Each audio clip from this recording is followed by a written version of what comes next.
diskusi ini. Hari ini kita ada pembicara Henry Stephen Sabari dan Maulana Yoda Permana. Maulana Yoda seorang penerjemah, banyak ya, macam-macam ya Yoda ya. Salah satunya penerjemah yang barusan Ya. menerjemahkan karya Isaac Babel. Sedangkan Henry Stephen seorang pengajar dan juga ini ya pembaca Dostoevsky dan pemikiran dan sastra Rusia yang lain juga gitu. Nah mungkin untuk sebagai pembukaan mungkin Om Diki Lopulalan bisa kasih pengantar dikit buat diskusi kita nih atau acara kita gitu. Oke, terima kasih Berto. Selamat sore teman-teman, selamat gabung di diskusi ini. Ini kesempatan yang menarik dan saya pikir penting juga untuk memperkenalkan Kasana Sastra Rusia di kalangan kita, apalagi dengan pendekatan yang penerjemahan langsung dari bahasa aslinya. Dan konon saya udah beli bukunya tapi belum sempat baca, tapi dari cerita teman-teman katanya penerjemahannya bagus sekali. Nah, terima kasih atas kepercayaan yang diberikan oleh Bali Light Institute untuk menyelenggarakan acara ini. Jadi sebagai informasi awal, Bali Light Institute ini di Bali, didirikan di Bali, sebuah lembaga yang concern-nya ke pengelolaan pengetahuan dan organizing pembelajaran. Jadi kita banyak riset, lalu melakukan dokumentasi-dokumentasi, juga melakukan training-training. Cuma kebanyakan memang di Indonesia Timur, dari Bali sampai Papua. Jadi saya pikir ini seru, kesempatan juga kita teman-teman di Bali Light juga belajar dari teman-teman atas perkembangan sastra, khususnya sastra Rusia. Saya pikir itu, selamat diskusi. Semoga acara ini bisa bermanfaat untuk kita semua. Saya kembalikan ke Berto. Silakan Berto. Oke, terima kasih Om Diki. Nah, selanjutnya teman-teman sore ini diskusi kita sebetulnya cerita dari Odessa, tadi buku yang tadi dikatakan, terjemahan Yoda ya, Maulana Yoda Permana ini mungkin memang belum terlalu distribusi banget karena seingat saya, setahu saya baru di bulan akhir Agustus kemarin tuh pre-order kalau nggak salah. Jadi mungkin kalau misalnya belum banyak dari kita membaca mungkin sangat wajar karena ini baru sekali bukunya baru muncul dan saya juga nggak tahu apakah diskusinya sudah ada sebelumnya gitu ya. Mungkin nanti Yoda bisa informasikan. Tapi sejauh pantauan bukan pantauan juga sih.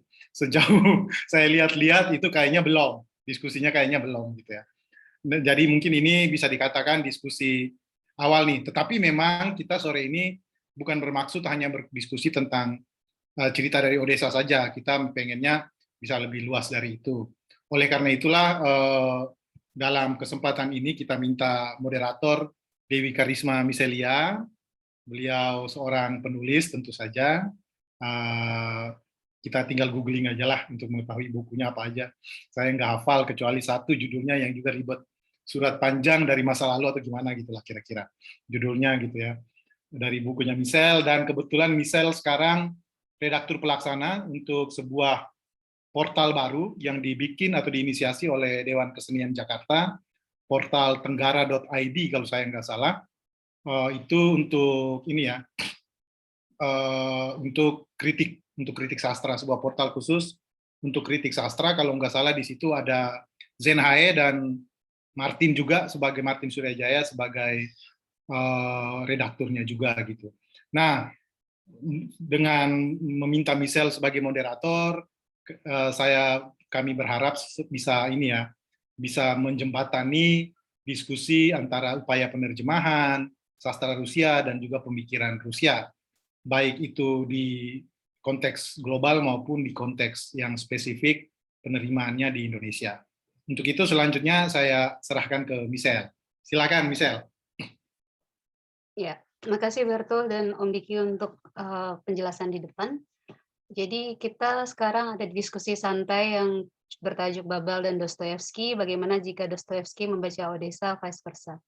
Kedua pembicara adalah penikmat karya sastra Rusia, baik itu Dostoevsky maupun Isaac Babel. Jadi kalau misalnya kita bicara tentang sastra Rusia dan pemikiran Rusia, sebenarnya kita nggak membicarakan sebuah tradisi yang perihal sastra saja, tapi juga sebuah dunia yang lebih luas lagi terkait politiknya, terkait juga budayanya, bagaimana, dan juga bagaimana perjalanan sejarah sastra estetika negara itu berkaitan dengan penerimaannya di Indonesia ini, yang lumayan jarang dibicarakan, mungkin karena ada faktor politik. Kita tahu bagaimana Orde Baru berkaitan dengan Rusia dan pihak-pihak Blok Timur lainnya. Kalaupun kemudian di sejarah sosial politik kita ada terbatasnya akses ke sastra Rusia, di hari-hari setelah reformasi ini kita diwarisin kembali naskah-naskah sastra Rusia, sederet nama yang muncul yang masih berkisar di bacaan periode sebelumnya, seperti misalnya Alexander Pushkin, Nikolai Gogol, Ivan Turgenev, Fyodor Dostoevsky, Leo Tolstoy, Anton Chekhov, Vladimir Nabokov, Boris Pasternak, Maxim Gorky, Mikhail Bulgakov. Tapi itu juga pembacaan teman-teman mungkin belum ke Alexander Solzhenitsyn atau Yevgeny Samyatin atau Anna Akhmatova. Ada terlalu banyak nama sastra Rusia yang sepertinya memang belum familiar di telinga kita hari ini. Ya, mungkin itu asing bagi anak-anak hari ini. Mungkin anak-anak hari ini lebih mengenal Lolita Fashion daripada kalimat legendaris pembuka di novelnya Nabokov itu misalnya. Di Indonesia sendiri sejauh ini sastrawan yang cukup berjasa memperkenalkan sastra Rusia adalah Kusala Subagiotur. Tahun 2016 lalu dia memperoleh medali kehormatan, Medal of Pushkin, diberikan kepada Ibu Utati, istri Kusala, oleh Presiden Vladimir Putin.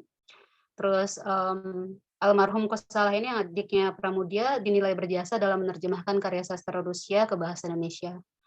Kusala adalah orang pertama dari Indonesia yang meraih anugerah ini.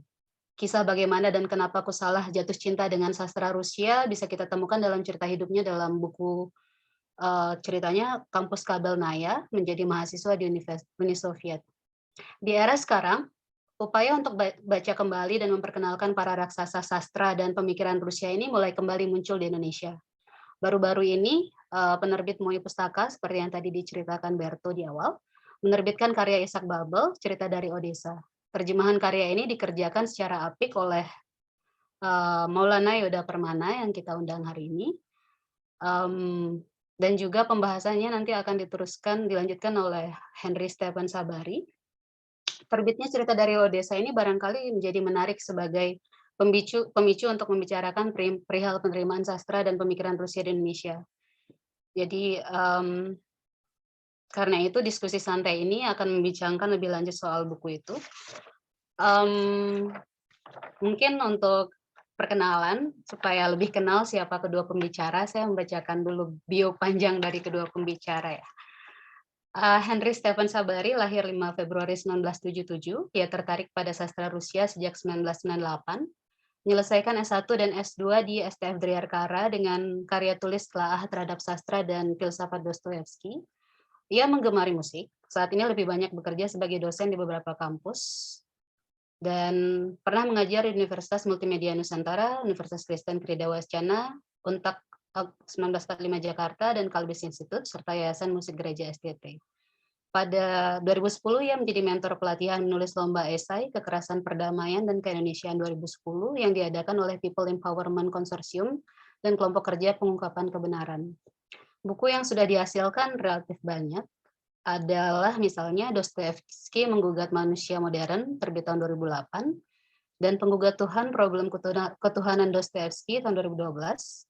Tulisannya terdapat juga di dalam buku Pancasila Kita 2018, Membangun Manusia Pancasila tahun 2017, serta tulisan Estetika Penebusan Schopenhauer dalam Muji Sutrisno, teks-teks editornya, teks-teks kunci estetika, filsafat seni tahun 2005. Dia juga menulis beberapa terbitan berkala seperti Ultimar, Problem Filsafat Glasnost, Jurnal Teosofi, Jurnal Filsafat Triarkara, dan Jurnal Logos. Selamat sore, Henry. Hadir di sini, mungkin menyapa teman-teman di sini dulu. Halo teman-teman semua, saya Henry. Dan ya kita siap berbincang ya. Di sini satu lagi pembicara, Maulana Yoda Permana, lahir di Subang 16 Maret 1992. tertarik dengan bahasa dan kebudayaan Rusia sejak tahun 2008, dan mempelajari bahasa Rusia secara otodidak saat SMA, tahun 2008 sampai 2010. Melanjutkan studi S1 program studi Rusia di Universitas Indonesia, kemudian S2 jurusan Metodika Pengajaran Bahasa Rusia bagi penutur asing di Institut Bahasa Rusia Alexander Pushkin di Moskwa. Hobinya membaca dan melukis. Selain itu gemar menulis di blog jiwarusia.com dan membuat konten yang berkaitan dengan bahasa dan kebudayaan Rusia di akun Jiwa Rusia. Dia juga adalah admin dan pengajar bahasa Rusia di proyek Jiwa Rusia, serta mengajar bahasa Rusia di program studi Rusia UI. Selain mengajar, Yoda juga bekerja sebagai penerjemah, mengerjakan proyek-proyek penerjemahan sastra dan non-sastra. Di luar dunia kerusiaan, Yoda aktif melakukan kegiatan kerelawanan bersama kelompok masyarakat peduli lingkungan di desanya, Desa Rawalele, Subang, dalam kegiatan pengolahan sampah. Karya yang dihasilkan, tokoh dan ideologi dalam serial animasi Gora Samospetov, terbit tahun 2014, interferensi bahasa Indonesia sebagai bahasa ibu dan bahasa Melayu sebagai bahasa kedua dalam pembelajaran bahasa Rusia bagi penutur asing tahun 2020, bahasa Rusia bahasa sahabatku tahun 2021, dan yang terkini akan kita bahas dalam diskusi kali ini, kumpulan cerpen terjemahan cerita dari Odessa karya Isaac Babel tahun 2021. Halo Yoda. Halo. Semoga kabar sehat di sana. Terima kasih sudah mau berbincang dengan kami di sini. Mungkin setelah penjelasan tadi tentang profil Yoda, kami ingin tahu lebih lanjut nih. Mungkin Yoda bisa memaparkan lagi tentang buku ini, bagaimana penerimaannya, dan apakah ini diskusi pertama? Mungkin segitu dulu. Oke, terima kasih atas kesempatannya. Saya ingin mengonfirmasi dulu ya bahwa diskusi tentang buku ini, tentang buku karya Isaac Babel, cerita dari Odessa ini memang yang pertama ya, yang pertama kali didiskusikan. Dan ini juga merupakan karya terjemahan saya yang pertama kali dipublikasikan. Jadi untuk dunia penerjemahan memang saya memulainya sejak tahun 2014, sejak semester akhir ya, waktu saya akan lulus S1. Saya sudah mulai mencoba untuk menerjemahkan karya-karya sastra Rusia, terutama cerpen, kemudian ada juga novela dan puisi-puisi karya sastra Rusia. Mengapa saya tertarik menerjemahkan karya-karya sastra Rusia? Mungkin bisa dibilang karena saat itu saya ingin membaca karya sastra Rusia, tapi tidak begitu banyak gitu ya, yang menerjemahkan karya sastra Rusia. Di sisi lain, ketika saya membaca terjemahan yang ada saat itu, mulai tahun 2010 mungkin ya, ketika pertama kali saya mulai mempelajari sastra Rusia di kampus, kebanyakan karya terjemahan itu pun tidak semuanya diterjemahkan dari bahasa Rusia gitu. Jadi terkadang saya menemukan kejanggalan-kejanggalan seperti transliterasi nama yang mungkin kurang tepat gitu ya, tidak sesuai dengan pelafalan aslinya gitu, atau mungkin istilah-istilah yang mungkin kalau istilah apa ya, keminggris gitu, atau secara jelas bahwa karya-karya itu diterjemahkan bukan dari bahasa Rusia gitu, dari bahasa Inggris, atau ada juga yang dari bahasa Belanda. Mungkin itu juga merupakan apa ya, salah satu faktornya adalah karena penutur bahasa Rusia di Indonesia itu masih sedikit gitu. Jadi dan yang memiliki kemampuan bahasa Rusia juga belum tentu tertarik untuk menerjemahkan karya-karya sastra Rusia gitu ya. Karena kebanyakan lulusan dari Prodi Rusia juga biasanya melanjutkan karirnya di bidang lain di luar bahasa atau sastra Rusia gitu. Nah dari situlah saya ingin berangan-angan gitu, ingin mencoba menerjemahkan karya-karya sastra Rusia. Dan untuk lebih jauhnya saya bahkan ingin juga misalnya membuat semacam organisasi atau mungkin pusat studi Rusia gitu yang bisa diakses oleh publik agar bisa memudahkan mereka mempelajari dan membaca atau berkenalan dengan sastra dan budaya Rusia seperti itu. Kurang lebih seperti itu. Jadi untuk awalnya mengapa saya terjun ke bidang sastra Rusia juga seperti itu ya.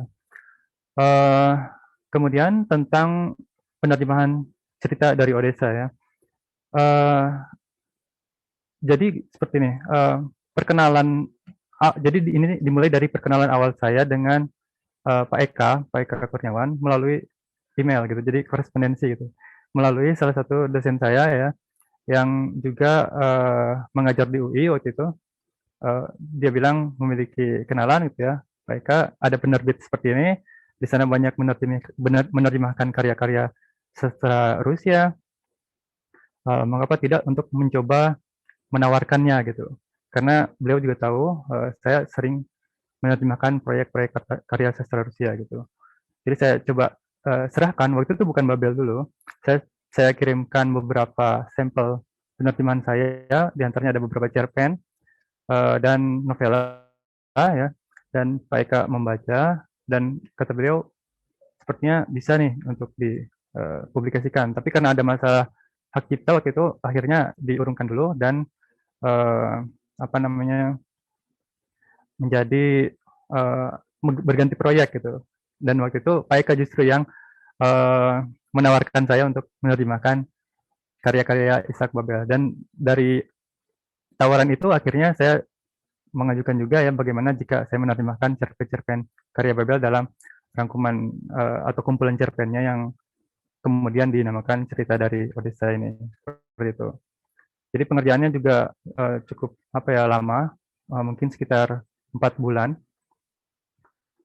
Dan proses penerjemahannya juga menarik mungkin bagi saya karena biasanya dalam menerjemahkan karya-karya sastra Rusia saya bisa langsung masuk gitu, tapi ketika Babel itu agak sulit. Mengapa? Karena yang diceritakan oleh Babel itu bukan sekadar orang Rusia gitu. Jadi kalau Rusia mungkin saya sudah masuk ke dunia Rusia itu sendiri gitu, tapi ketika membaca Babel itu bukan Rusia secara umum gitu, tapi di sana Yahudi gitu. Jadi dia menuliskan cerita ya tentang kehidupan masyarakat di Odessa, khususnya yang di mayoritasnya adalah orang-orang Yahudi Rusia gitu ya.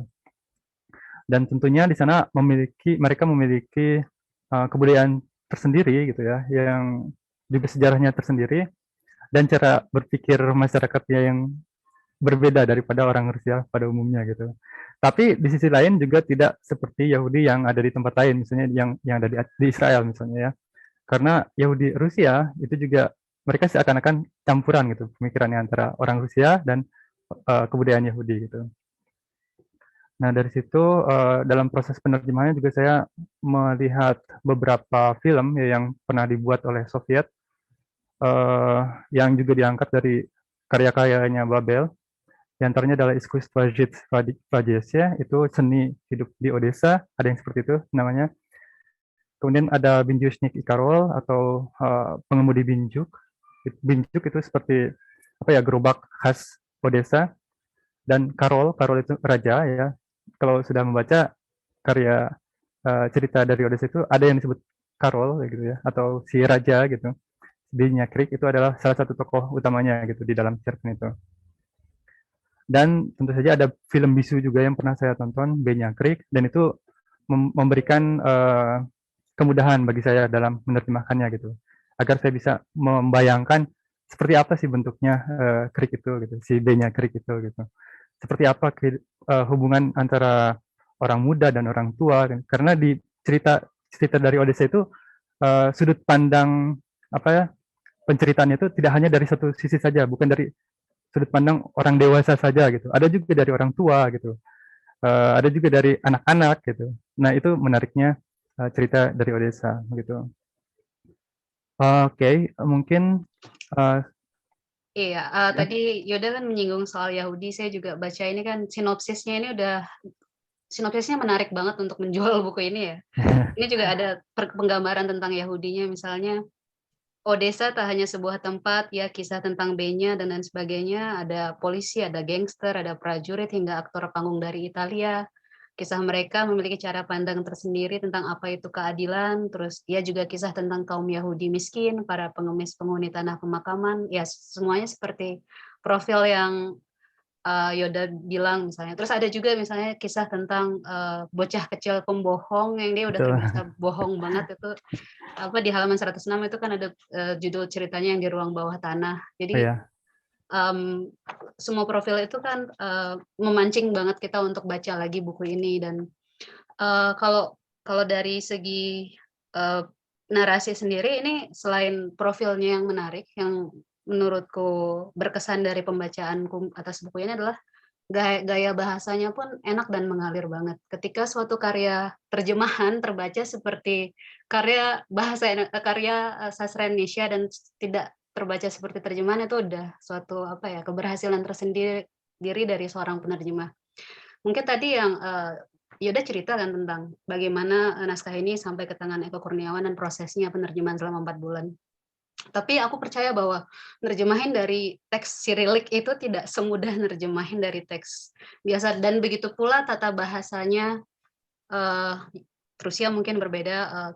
Mungkin aku perlu dijelaskan soal itu lagi.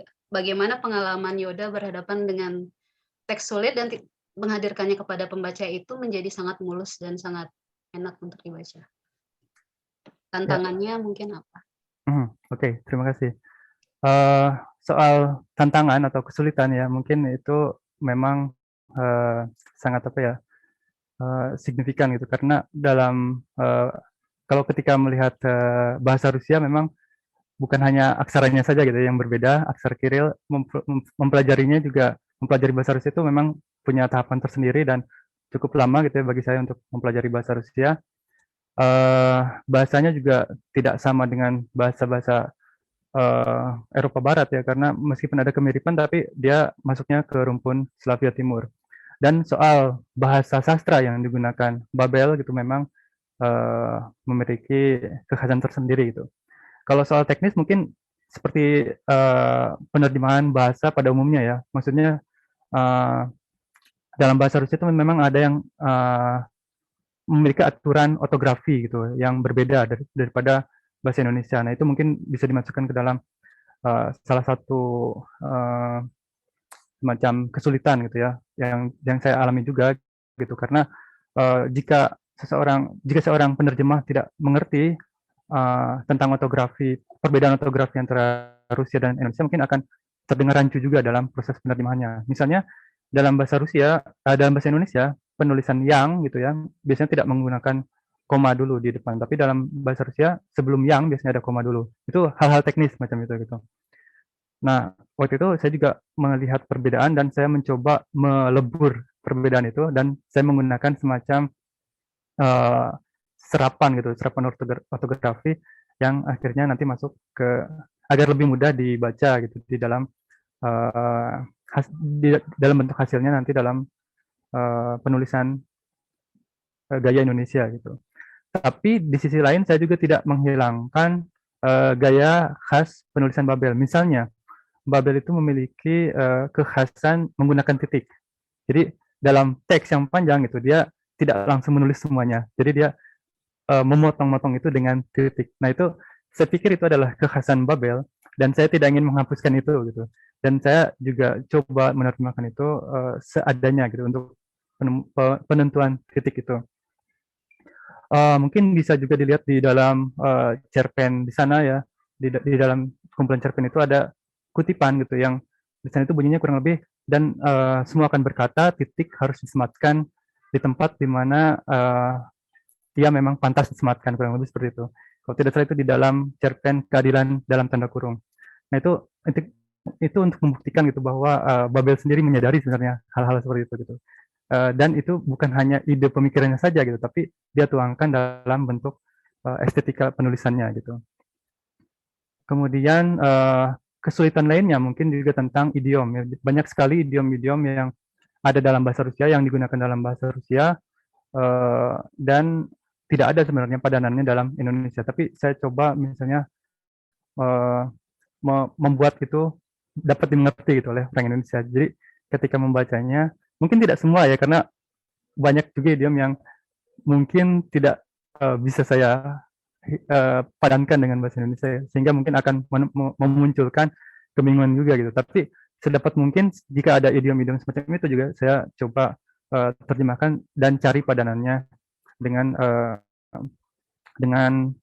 apa yang ada dalam bahasa Indonesia gitu. Misalnya juga tentang kebudayaan ya, dan itu nanti masuk ke dalam istilah. Dalam istilah Yahudi ada yang dinamakan bris misalnya. Kalau kita sunat gitu ya. upacara sunat gitu, tradisi sunat gitu. Nah itu juga saya tidak terjemahkan, tapi di sana ada glosarium ya. Saya tidak ingin menghilangkan istilah-istilah semacam itu gitu, agar lebih terasa khas Yahudinya gitu, khas Rusianya juga gitu, yang digunakan oleh mereka seperti itu. Tadi Yuda cerita tentang estetikanya Babel. Kita juga tahu bahwa kekasan seorang sastrawan itu ketika dia hadir di suatu negara lokalitasnya sendiri, artinya dia kan berbaur dengan kekasannya sastrawan-sastrawan di Rusia juga ya. Apalagi kalau baca dari profilnya Babel ini kan tertulis di sini bahwa cerita-cerita awal Babel ini diterbitkan oleh kawan baiknya sesama penulis Maxim Gorky yang dia kenal dari Sang Petersburg. Dan salah satu cerpennya ini yang termuat di sini juga judulnya Kisah Kandang Merpatiku, itu kan dia peruntukan untuk Maxim Gorky. Bisa ceritain nggak gimana sih posisinya Babel ini di tengah kasanah sastra Rusia ini? Kekasannya itu selain estetikanya apa, kemudian pengaruh dia kepada sastrawan Rusia pada periode itu, dan bagaimana dia dapat pengaruh dari sastrawan Rusia sebelumnya itu seperti apa? Baik, sebenarnya untuk melihat hal itu ya, kita mesti mengetahui biografi Babel itu sendiri ya. Seperti tadi dijelaskan ya, bahwa dia memiliki hubungan gitu dengan Maxim Gorky.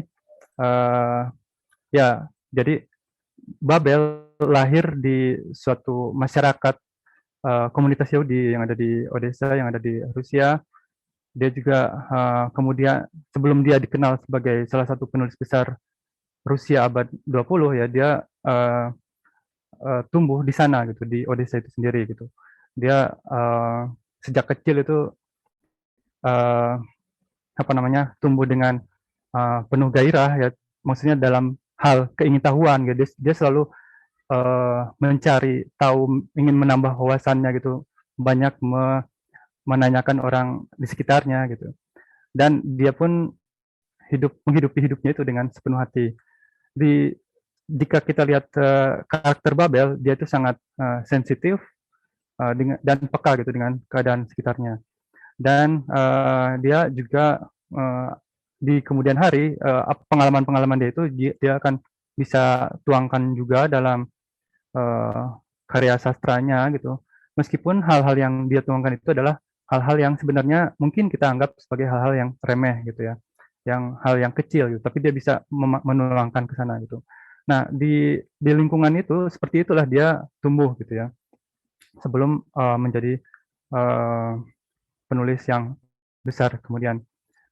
Tapi di sisi lain dia juga hidup di zaman yang serba sulit. Kita tahu juga bahwa dia hidup di antara peralihan gitu ya, dari zaman Kekaisaran Rusia, kemudian memasuki masa revolusi gitu ya. Di sana ada masa-masa sulit. Kalau kita melihat di cerpen cerita dari Odessa, di sana juga ada kisah-kisah tentang pogrom Yahudi gitu, atau pembantaian orang-orang Yahudi yang terjadi di masa Kekaisaran Rusia. Sehingga ketika munculnya revolusi Rusia, orang-orang Yahudi menganggap bahwa itu semacam pembebasan gitu, semacam mereka melihat harapan di sana gitu. Sehingga momen pembebasan itu awalnya mereka harapan menjadi cahaya terang bagi mereka gitu. Karena dalam sisi ideologis gitu ya, komunis kan tidak melihat orang itu dari levelnya gitu. Jadi semua setara gitu. Tidak ada yang namanya bangsawan, tidak ada yang namanya orang Yahudi atau Rusia, semua sama gitu. Mereka melihatnya seperti itu. Tapi di sisi lain, Babel juga melihat, salah satu orang gitu yang melihat bahwa revolusi Rusia juga tidak semata-mata semuanya baik gitu. Dia melihat juga kekejian yang terjadi di balik revolusi Rusia itu. Dan sehingga dia melihat ketika kekejian Imperium Rusia berakhir, tapi ternyata dilanjutkan juga dengan kekejian lain gitu, yang dilanjutkan oleh orang-orang Bolshevik, orang-orang komunis Rusia gitu.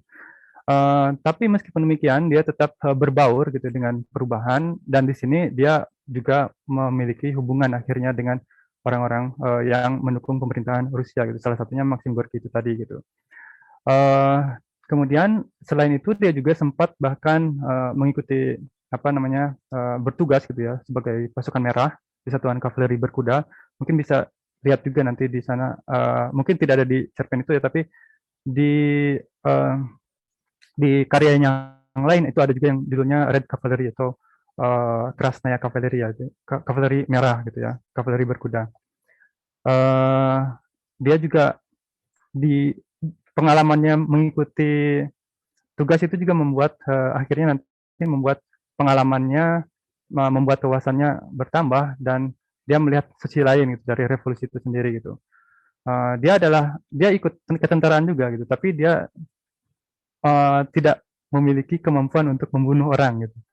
Karena setiap dia ditugaskan untuk menghabisi satu kelompok gitu, dia tidak mungkin bisa melakukan itu dengan baik gitu. Karena apa yang dia lihat itu sangat keji gitu ya dari sudut pandang dia. Apalagi dia memiliki latar belakang Yahudi juga. Dan di masa Soviet itu pula ada juga serangan-serangan terhadap pemukiman Yahudi gitu ternyata gitu. Jadi tidak hanya di masa Imperium Rusia saja gitu. Jadi ketika ada penyerangan terhadap orang Yahudi atau orang Kosak ya, kalau orang Kosak memang pendukung tentara putih ya, lawan dari tentara merah. Juga orang-orang Polandia gitu ya. Di Polandia juga banyak pemukiman-pemukiman Yahudi gitu. Dan dia dipaksa untuk membunuh atau melihat kawan-kawannya merampok, memperkosa gitu. Dan dia tidak bisa gitu untuk melakukan seperti itu. Sehingga di suatu kalau kita melihat ke biografinya gitu ya, dia bahkan menggambarkan kekejian itu seperti misalnya ada kepala yang dibelah gitu, atau darah yang sudah tidak lagi merah tapi sudah gelap kebiru-biruan di janggut orang-orang tua Yahudi gitu yang dibunuh. Sehingga dia di satu kesempatan juga mendoakan mereka gitu. Jadi kurang lebih Babel itu memang memiliki hubungan gitu terhadap orang komunis, ada hubungan baik gitu di dalam urusan karya gitu ya, misalnya dengan persahabatannya dengan Maxim Gorki. Tapi juga Babel memiliki sudut pandang sendiri gitu terhadap ideologi, atau bukan ideologi ya, terhadap kekuasaan gitu ya, terhadap rezim komunis yang saat itu gitu. Sehingga pada akhirnya Babel itu sendiri ditangkap oleh rezim komunis gitu, karena dia di sana diharuskan untuk membuat surat pengakuan bahwa dia adalah mata-mata Perancis, meskipun di pengadilan dia sempat mengelak gitu. Dan kemudian tahun 1938 dia diadili dan ditembak mati di hari yang sama gitu. Tapi setelah rezim Stalin selesai ya, berganti ke rezim Khrushchev, nama Babel akhirnya direhabilitasi, diperbaiki, dan karya-karyanya yang sempat juga dilarang ya sebelumnya untuk diterbitkan akhirnya diizinkan gitu untuk dicetak. Jadi seperti itu bagaimana Babel memiliki hubungan terhadap rezim, terhadap orang-orang yang hidup juga di zaman itu gitu ya. Dan Babel ini juga kalau kita lihat dia memiliki banyak sekali pengaruh dari kehidupan yang dia lihat di masa itu, dan dia menuliskannya itu dalam karya-karyanya itu. Jadi kalau kita lihat Babel itu kalau bisa dikatakan mungkin dia tidak hanya spesialis penulis tragedi gitu, tapi tragikomedi gitu. Karena dia tidak hanya melihat sisi tragisnya saja, tapi dia tetap memasukkan nuansa Yahudinya itu ke dalam apa yang dia lihat gitu. Sehingga meskipun mungkin di sana ada hal-hal yang kocak atau jenaka gitu, tapi di sisi lain juga memang tragis gitu. Itulah kekuatan Babel dalam mencurahkan emosi dan pikirannya gitu dalam kata-katanya itu. Seperti itu. Kocak banget sih. Maksudku ketika aku baca bagaimana relasi dia dengan Maxim Gorki itu aku mikirnya tuh relasi yang datar aja gitu. Tapi ternyata ada masa dia dia dekat dengan komunisme, lalu malahan dia sempat dilarang di rezim komunisme, terus direhabilitasi lagi, terus kocak banget. Dan mungkin kalau tadi kan kita bicara soal bagaimana kekhasan Ishak Babel di ranah para sastrawan ya. Sekarang kita ini kan ada Henry di sini. Aku ingin mendengar sedikit bagaimana kekhasan Ishak Babel ini di tengah para pemikir dalam konteks pemikiran Rusia. Karena kalau dari sudut pandangnya Henry kan, Henry menulis Dostoyevsky Menggugat Manusia Modern, itu kan lebih ke melihat lebih dalam lagi. Misalnya ketika menulis tentang Dostoyevsky kan melihat bagaimana kiblat masyarakat Rusia yang meninggalkan tradisi Rusia, terus kiblatnya itu kepada Eropa, terus ditandai dengan mulai suburnya pola pemikiran positivis, itu kan artinya tidak melulu di perkara sosial politik dan budaya tadi, tapi juga lebih dalam lagi melihat bagaimana pengaruh dari penulis, sastrawan, pemikir itu terhadap pemikiran negara ini secara lebih luas. Jadi tadi itu mungkin bagaimana Ishak Babel ini hadir dalam konteks pemikiran Rusia. Terus kalau menurut sudut pandang penilaian pembacaan Dostoyevskian, kan udah baca cerita dari Odessa, bagaimana cerita ini menurut Henry? Oke, jelas nggak nih Mbak Dewi? Jelas ya? Ya, kalau untuk sastra Rusia kita mesti lihat juga misalnya konteks penulisan ya. Karena nggak seperti yang kita bayangkan saat ini, Rusia itu baru melakukan modernisasi sekitar abad 17. Zaman Tsar Peter atau Peter the Great, itu Peter Agung. Dan di situ dia mengirimkan orang Rusia ke banyak negara Eropa untuk belajar apapun tentang teknik, bahkan tentang agama. Jadi agama apa yang cocok nih buat bangsa Rusia. Dan ya akhirnya mereka memilih agama yang berpusat di Konstantin ya, mengacu ke situ. Dan ini nanti akan ada juga kaitannya. Nah, secara budaya misalnya kita bisa lihat bahwa kemudian modernisasi yang digaungkan Peter itu membentuk sebuah kebudayaan lagi dan nanti akan terpecah. Ya, pada abad 19 ada yang Zapadniki atau Westernizer gitu, ada yang Slavofil.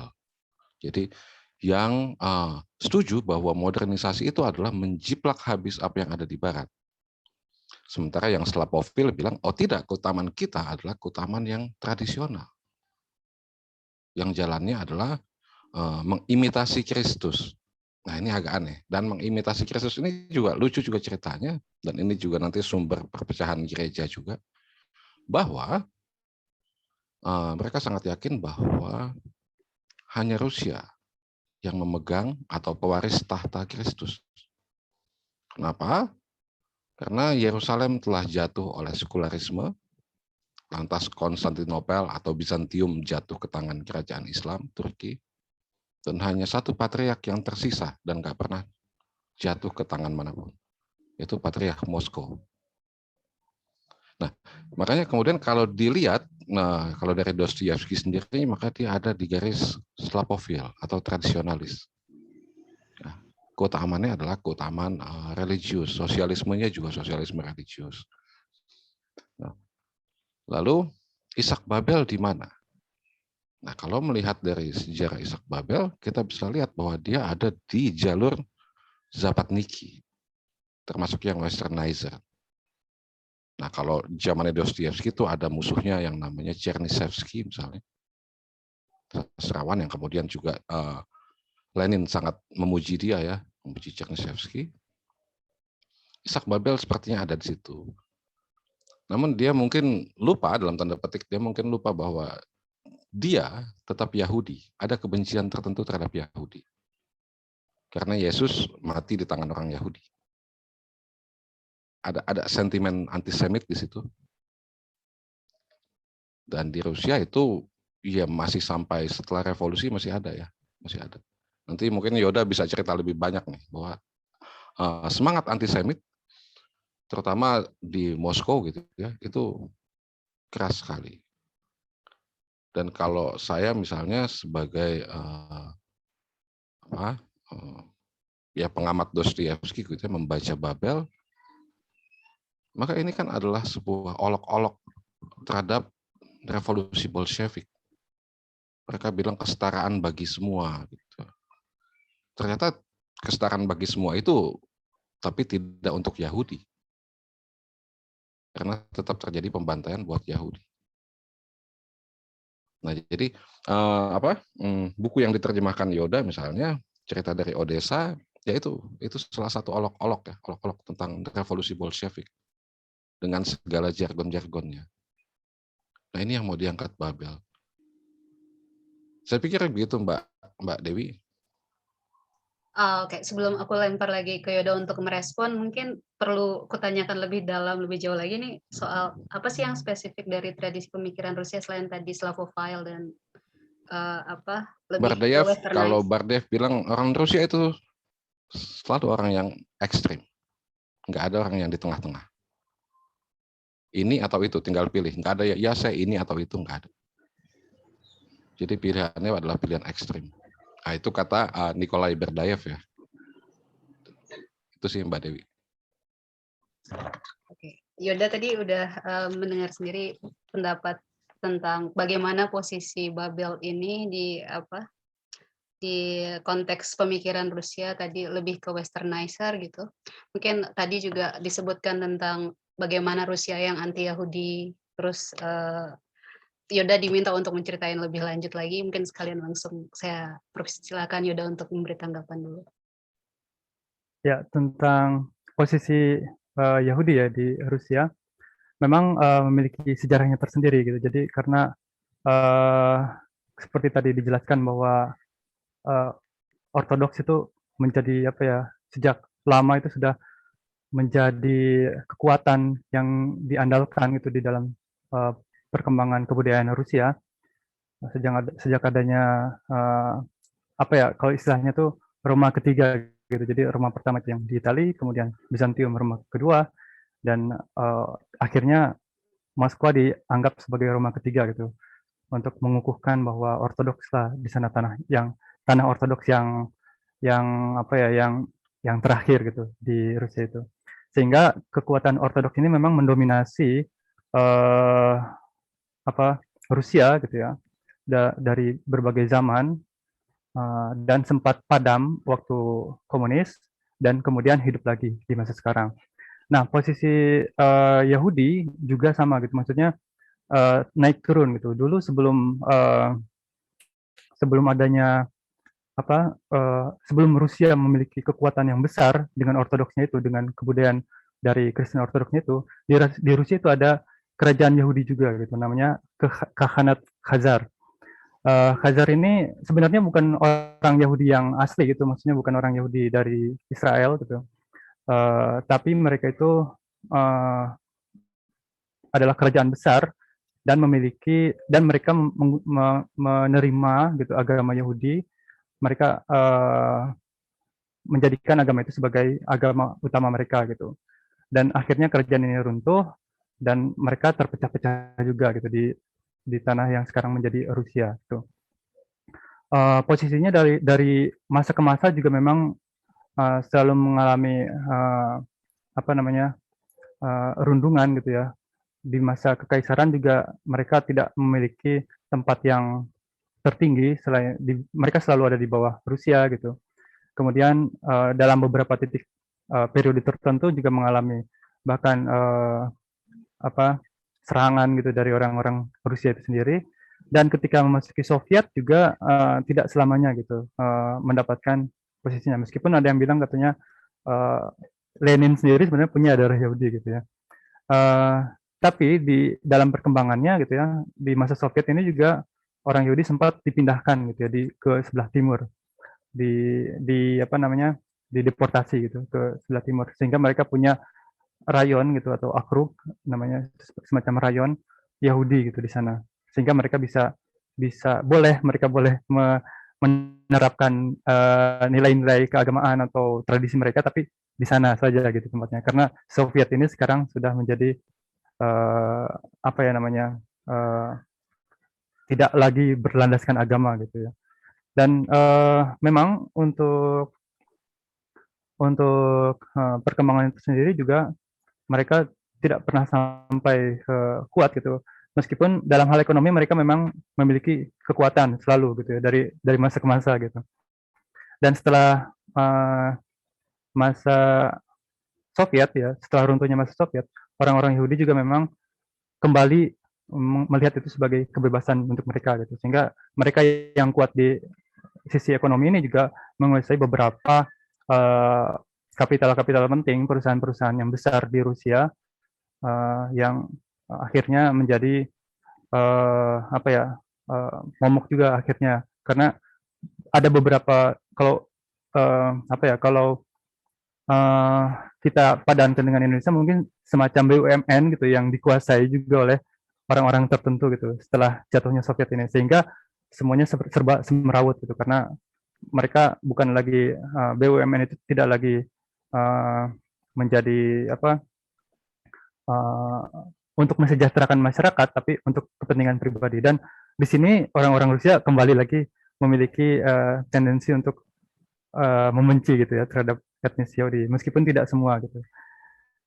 Untuk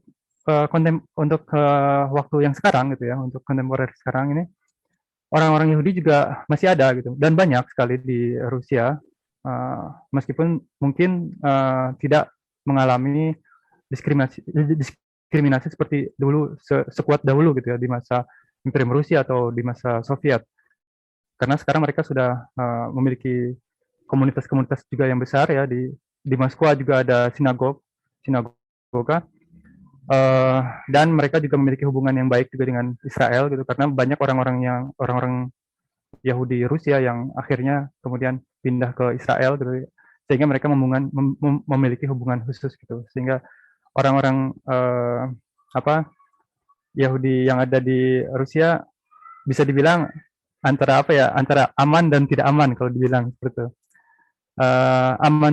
Amannya itu karena mereka punya orang-orang tertentu gitu yang menguasai pemerintahan atau mungkin di bidang ekonomi tertentu, tapi tidak amannya itu karena Rusia itu sejak zaman Soviet juga selalu ada sentimen-sentimen gitu yang bisa memunculkan konflik yang tidak terduga gitu. Kejatuhan Soviet itu sendiri sebenarnya kalau kita lihat mungkin secara kasat mata itu seperti kejatuhan ekonomi belaka gitu, atau adanya intimidasi politik gitu dari Barat gitu. Padahal sebenarnya juga ada hal-hal yang menyangkut etnis juga di sana gitu. Karena sejak awal pendirian Soviet itu janji Lenin itu adalah membuat setiap etnis itu boleh mengembangkan gitu budaya masing-masing, tradisi masing-masing. Ya Yahudi dengan Yahudinya, boleh berbicara bahasa Yahudi, menulis dengan aksara Yahudi misalnya, atau orang Armenia, orang Tajikistan, Uzbekistan boleh menuliskan atau berbicara dengan bahasa masing-masing. Tetapi ketika masuk ke masa Stalin ya, terutama tahun 50-an setelah Perang Dunia II, ada kebijakan Stalin yang bernama Rusifikasi gitu ya, yang ini membuat etnis-etnis lain gitu, termasuk etnis Yahudi juga mengalami tekanan gitu dalam mengembangkan kebudayaannya gitu, sehingga setiap orang di zaman Stalin itu ya, di zaman tahun 50-an itu harus berbicara dalam bahasa Rusia, khususnya di sekolahan, di tempat-tempat umum, tempat-tempat resmi gitu. Nah ini untuk menunjukkan bahwa Rusia itu yang paling dominan, Rusia itu yang paling utama gitu dalam konteks Soviet waktu itu ya, waktu zaman Rusifikasi. Dan ternyata budaya yang diterapkan oleh Stalin ini terus berlanjut gitu sampai berakhirnya Soviet itu sendiri gitu.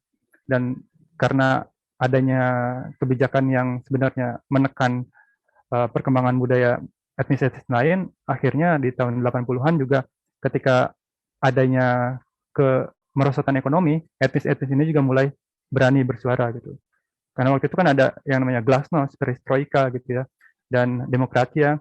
Demokratia itu demokrasi itu bisa dibilang berhasil, kemudian glasnost, keterbukaan juga berhasil gitu. Tapi perestroika, pembangunan ekonomi tidak berhasil gitu, sehingga mereka bisa bersuara dengan bebas, termasuk orang etnis ini gitu ya.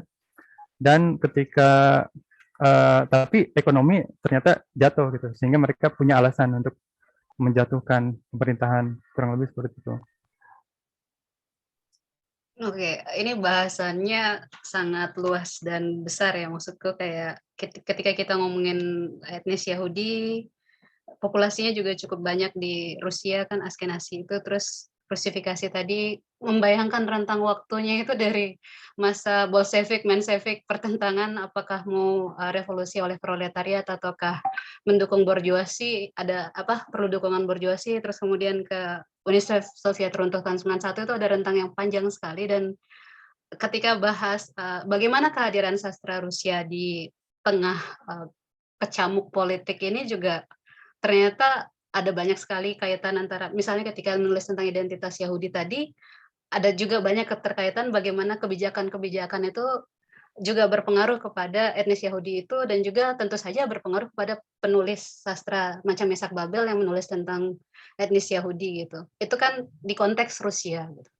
Ketika kita sadar bahwa ternyata nih pemikiran, kita tahu bahwa pemikiran Rusia ini kan sangat berpengaruh kepada banyak negara yang kemudian terpengaruh oleh perang dingin ya. Katakan Indonesia ini berada di posisi non-blok lah ya, tidak timur atau tidak barat, tidak Rusia atau tidak Amerika begitu. Tapi ketika setelah pasca reformasi gitu kan, kita melihat banyak sekali perkembangan pemikir kiri kita di Indonesia ini ya, lewat Indo Progress atau lewat militan Indonesia dan lain sebagainya. Kita lihat bagaimana ada banyak banget ya Leninis di Indonesia ini ternyata gitu. Pertanyaanku, dengan begitu merasuknya nih politik kiri Leninis di Indonesia, ada banyak revolusionari gitu di Indonesia, dan juga dengan tadi bahwa kalau kedua pembicara mengafirmasi bahwa cerita dari Odessa ini adalah olok-olok terhadap revolusi Bolshevik, menurut kalian bagaimana penerimaan, menurut kedua pembicara, bagaimana penerimaan cerita dari Odessa ini di kalangan pembaca kita di Indonesia secara luas, dan secara spesifik bagaimana pembacaannya di kalangan tadi itu, revolusionary kita. Siapa dulu? Silakan. Mungkin dari Henry dulu karena tadi terakhir Yuda. Ya kalau ngelihat gini, kita nggak bisa bilang bahwa mereka Leninis semua. Dan di Rusia pun Lenin hanya satu bagian, masih banyak yang lain. Jadi saya mau tekankan begini, tadi Yoda juga ada bilang ya bahwa ada beda antara Lenin Stalin. Tetapi komunisme di Rusia itu juga bernada religius. Itu adalah mesianik gitu. Bahwa Rusia selaras dengan cita-cita Kristus bahwa tidak ada kelas, bahwa kita semua bersaudara, melawan kekuatan kapitalistik yang adalah iblis bagi mereka. Jadi dikontraskan dengan mesianik, sisi mesianik itu. Makanya nanti sampai kalau zaman Lenin gereja agak nggak boleh, agak tertutup, tapi nanti di zaman Stalin, bahkan di gereja ada pujian khusus terhadap Stalin. Ya. Gereja mengafirmasi Stalin sebagai sosok Mesias. Dan komunisme itu adalah Mesias yang akan menyelamatkan bangsa-bangsa. Nah, itu yang mesti dilihat. Lalu secara geografis, Rusia dengan Indonesia misalnya, sama. Mereka tuh terdiri dari bangsa-bangsa ya. Dan bahkan orang Moskow nggak mau ngakuin kalau yang di tempat lain tuh Uzbekistan apa itu bukan Rusia. Yang di Rusia adalah kami yang di Moskow. Sama kayak orang Jakarta ya. Lu bukan Jakarta, lu Bekasi gitu. Seolah-olah beda gitu. Nah, jadi bagaimana menyatukan perbedaan itu? Itulah yang penting. Dan antara misalnya kalau saya mau bandingkan antara di Indonesia tahun 60-an ada Manipol Uzbek dengan Manikebu. Di sana adalah Slavofil dan Zapatniki. Tapi dua-duanya sama-sama musuh tsar. Itu kalau di Rusia. Sama-sama dimusuhin pemerintah. Bahkan Chernyshevsky pun dipermalukan ya. Ditangkap, dipermalukan. Dostoyevsky pun juga begitu. Nah, di Indonesia kan cuma yang Manipol ya, kelompok Manipol yang ditangkapin. Yang Manikebunya enggak gitu. Tapi bahwa ada ide kebangsaan di situ. Nah, saya pikir ini yang mesti sebetulnya kita lihat bahwa walaupun ada perbedaan, tapi ide kebangsaan itu enggak pernah ditinggalkan oleh mereka. Bahkan sampai saat ini ya, Yoda ya, ada ide-ide kebangsaan yang selalu mau dicoba dibangun. Bahwa kami itu Rusia itu begini saat ini. Dan mereka agak sulit untuk menjadi follower, menjadi penjiplak. Nah, bukankah itu yang dulu juga dibahas di bangsa kita? Itu. Jadi sebetulnya menarik ya, ini yang Yoda terjemahkan juga menarik bahwa di antara ide-ide kemajuan juga ya kita nggak selalu maju, selalu ada bahan yang bisa kita olok-olok dan kita tertawa seperti Babel ya. Ngakunya semuanya setara dalam komunisme tapi kok Yahudi digini ini gitu. Dan itu kan selalu terjadi. Dan ini menarik banget ketika kita bisa bercermin pada apa yang digagas Rusia. Ya tentu ada sifat baik dan ada juga yang nggak baik juga ya. Tapi bagaimana kemudian ide kebangsaan disatukan gitu, antar negara yang berbeda. Dengan Polandia juga dulu ya, itu kan disatukan. Bagaimana mereka bisa menyatukan? Nah ini buat saya justru ini ada Yoda di sini ya. Ini jadi menarik sekali nih. Bagaimana bahwa novel Rusia itu bukan cuma sekedar sastra, itu adalah gerakan politik, gerakan budaya. Gitu. Jadi nggak ada yang cuma roman-roman picisan jatuh cinta, nggak ada. Semua bergerak dalam bahasa simbolis dan itu politis sekali. Termasuk Gorky ya, ibunda itu. Nah ini keren nih. Nah Yoda nih sebagai generasi yang lebih muda nih pasti lebih banyak update-nya daripada saya. Ya Yoda, coba kita tanya sama Yoda. Sebelum dilempar ke Yoda, Henry belum jawab kira-kira bagaimana pembaca Indonesia akan menerima ini sebagai olok-olok atas revolusi Bolshevik itu. Pembaca Indonesia mungkin nggak menangkap itu. Tugas kita lah para yang apa ya agak malu juga nyebutnya intelektual ini gitu ya. Untuk mengatakan bahwa ini simbol-simbol loh gitu. Ini bukan sekedar roman. Gitu. Gitu sih Mbak Dewi. Oke, terima kasih. Langsung dilempar ke Yoda, silahkan direspon.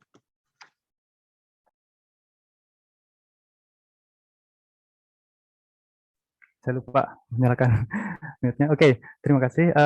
Saya sangat setuju sekali bahwa sastra Rusia ya tidak hanya sekadar sastra gitu yang hanya kita baca kemudian kita nikmati saja gitu. Di sana selalu ada pesan-pesan yang tersirat gitu. Bahkan sejak awal kemunculannya itu para penulis sastra itu selalu mencari gitu ya kemana arah kesusastraan Rusia. Ketika awal masuknya budaya menulis sastra gitu ya, mungkin mereka masih mencari-cari juga gitu ya. Ketika awal memang kebudayaan menulis itu dimulai memang dari gereja gitu ya, budaya menulis itu. Tapi untuk sastra sendiri sebagai seni gitu ya, kemudian mereka mulai mencari-cari arah gitu.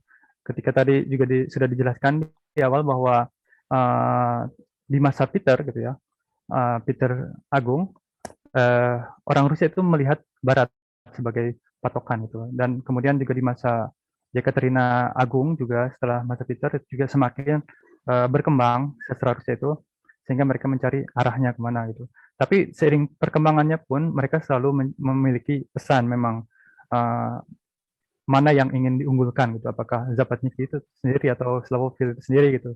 Dan itu tidak hanya sampai di situ gitu ya, karena ketika memasuki masa-masa selanjutnya gitu ya, karena kalau dibagi secara periodik gitu ya, mungkin memang kesusastraan Rusia itu memiliki masa keemasannya itu di abad ke-19, jadi di abad di setelah Pushkin gitu ya, kemudian setelah adanya Pushkin, Dostoyevsky, Chekhov, Gogol gitu ya. Tapi setelah keluarnya masa keemasan itu juga tetap ide-ide yang disampaikan dalam kesusastraan Rusia itu selalu ada gitu. Ketika masuk ke masa keperakan Rusia gitu, ketika masuk ke abad 20 21 gitu ya, itu juga tetap ada gitu. Dan di antara penulis sastra itu selalu ada konflik pemikiran gitu, kalau bisa dibilang mereka selalu melihat bahwa sastra itu harusnya seperti ini, sastra itu harusnya seperti itu gitu. Ada perdebatan di antara di kalangan sastrawan itu sendiri. Ada yang ingin misalnya melihat bahwa sastra itu seharusnya dijadikan alat untuk alat penyampaian ide-ide sosialisme misalnya. Sastra itu harus dijadikan sebagai rujukan untuk pendidikan misalnya. Tapi ada juga yang melihat bahwa sastra itu harusnya tetap sebagai sastra itu sendiri, sebagai seni yang bebas, yang tidak dipengaruhi oleh kungkungan pemerintah yang waktu itu atau rezim yang waktu itu berkuasa gitu. Mengenai bagaimana kita melihat gitu sebagai pembaca Indonesia, memang ini juga agak sulit ya untuk dilihat karena tergantung dari latar belakang pembacanya itu sendiri gitu, dan bagaimana mereka melihat Rusia, karena tidak setiap dari kita gitu melihat Rusia itu sebagaimana Rusia apa adanya gitu. Kebanyakan dari kita masih juga melihat misalnya orang-orang yang belum begitu tahu Rusia gitu, melihat Rusia itu sebagai Uni Soviet gitu, melihat Rusia itu hanya sebagai komunis saja gitu, padahal Rusia itu lebih dari itu gitu. Jika mereka melihat ini juga mungkin apa ya, ada kesamaan-kesamaan juga memang apa yang kita lihat sehari-hari gitu ya, konflik-konflik yang terjadi di dalam kehidupan kita dengan konflik-konflik yang ada di dalam sana gitu, tentang konflik etnis, tentang perbedaan semacam apa ya, kasta dalam masyarakat gitu ya, tentang bagaimana kelompok sosial tertentu melihat suatu kejadian gitu ya, pasti mereka melihat kesamaan-kesamaan itu gitu. Tapi tentunya akan lebih menikmati lagi gitu jika pembaca juga memiliki latar pengetahuan gitu tentang Rusia yang lebih banyak gitu daripada sekadar melihat itu sebagai karya sastra biasa gitu. Kalau mereka memiliki pengetahuan juga misalnya tentang sejarah Rusia gitu, tentang revolusi, itu akan lebih menikmati karya-karya yang ditampilkan oleh Babel ini misalnya.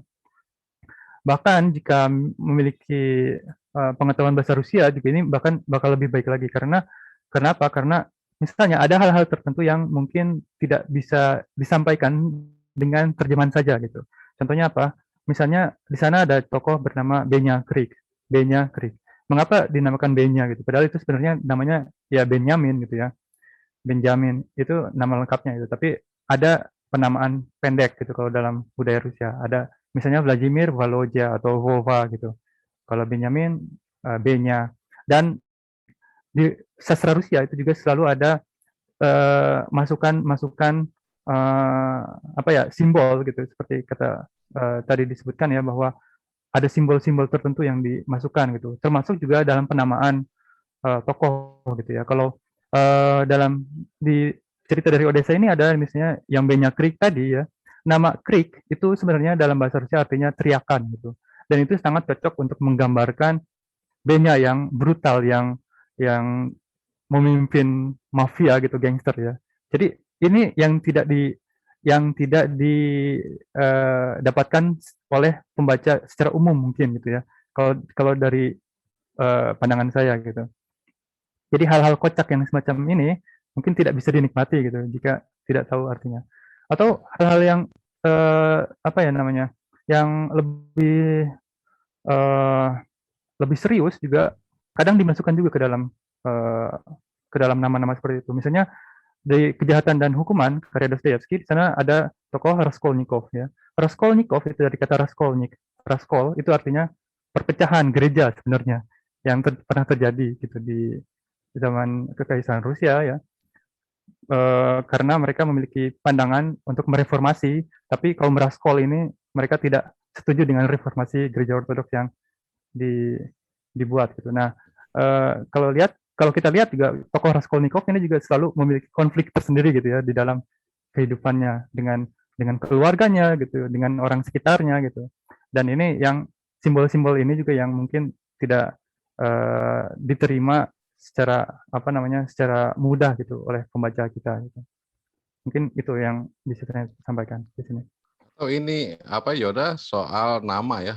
Baca novel Rusia tuh capek karena kita nggak tahu ini siapa nih Siasia. Iya betul. Siasia itu buat Alexander atau Vanya itu buat siapa. Nah kita ini kok namanya beda, ini siapa dan ternyata dia juga. Itu paling ya Yoda ya. Iya. Sama betul. kayak apa? Besi The Possessed, terjemahan The Possessed. Tapi itu bukan kerasukan, itu adalah prasuk gitu. Buat novel Dostoyevsky. Yeah. Besi itu prasuk. Jadi bukan kerasukan, kan beda subjek objeknya ya.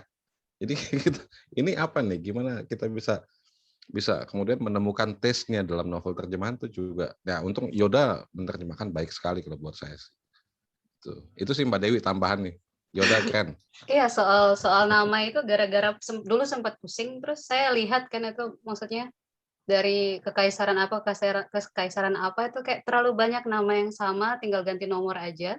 Terus juga terus ada juga misalnya kisah tentang apa ya, anak pangeran yang menyamar gitu kalau nggak salah ya. Terus namanya juga namanya mirip tapi apa ya? Oh, nama bapaknya itu kalau H itu anak kayak bin kalau di tradisi Islam ya. Jadi Ibrahimovic, Iya misalnya betul. Ibrahimovic ya itu bapaknya dia Ibrahim gitu. Betul. Rasanya memang penerimaan pembaca kita di Indonesia terhadap sastra Rusia itu persoalannya di sana ya untuk teks. Dan Salah juga satunya. Salah satunya betul. dan yang menarik dari kenapa Yoda memilih cerita dari Odessa ini itu kayak memperkenalkan suatu sastra Rusia yang ini enak dibaca, ini ringan gitu.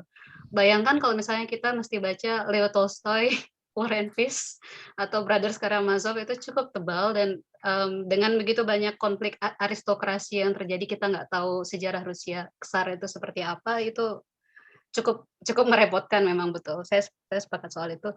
Tapi pertanyaan saya selanjutnya tuh tadi karena Henry sudah sempat nyuplik soal Manipol Usdek dan Manikebu gitu.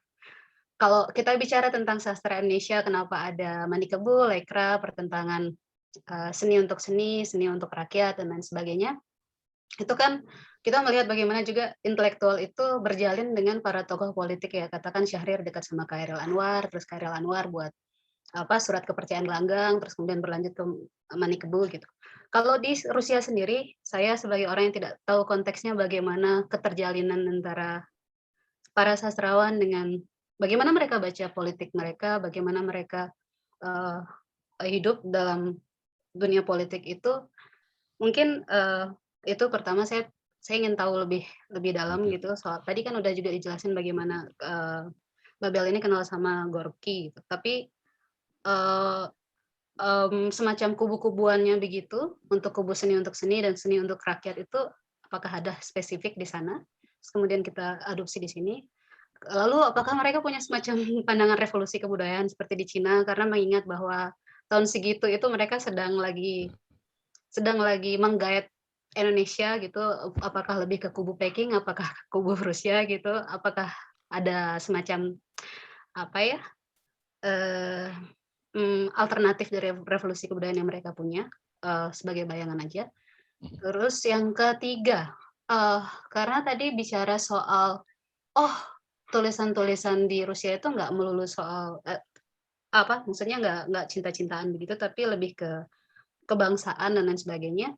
Kan sejak 60-an, sejak feminisme gelombang 2 itu kan ada diktum personal is political gitu. Bahwa tulisan-tulisan dari ranah domestik, dari rumah tangga, ketika dia mempersoalkan persoalan yang kecil-kecil gitu, percintaan pun itu bisa membawa ke unsur politis. Kalau misalnya kita tarik ke Indonesia, misalnya contohnya bagaimana Romo Mangun gitu nulis Burung-burung Manyar, terus itu mengkonflikkan antara kisah cintanya Teto gitu, yang mendukung Kenil lebih anti Jepang, terus kemudian lebih dukung kolonial Belanda, jatuh cinta dengan seorang nasionalis yang jadi sekretarisnya Syahrir misalnya, dan itu kan kisah personal, tapi itu kayak menggambarkan politik yang lebih luas gitu. Dalam itu pertanyaan ketiga saya, apakah ada teks-teks sastra Rusia yang juga cinta-cintaan, tapi juga kuat penggambaran simbolisasi politiknya seperti tadi pertentangan kedua kubu politik itu misalnya.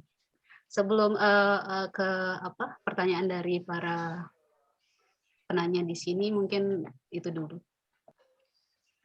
Ya kalau buat saya sih ya tetap ada irisannya. Misalnya di Rusia sendiri orang menyatakan gagasan politik dan filsafat itu melalui sastra, bukan dalam traktat filsafat yang apa. Ya tetap ada, tapi kebanyakan mereka justru menulisnya dari sastra. Bahkan misalnya Dostoyevsky juga ditangkap itu karena nulis sastra. Chernyshevsky nanti kemudian bukunya yang Stodelat ya, apa yang harus dilakukan misalnya, itu menjadi inspirasi Lenin ketika dia menulis tentang apa yang harus dilakukan dalam revolusi Rusia. Jadi kalau dibilang misalnya ini ada yang seriusnya atau cuma sastranya aja, mereka bungkusnya sepertinya dengan sastra ya, lebih banyak.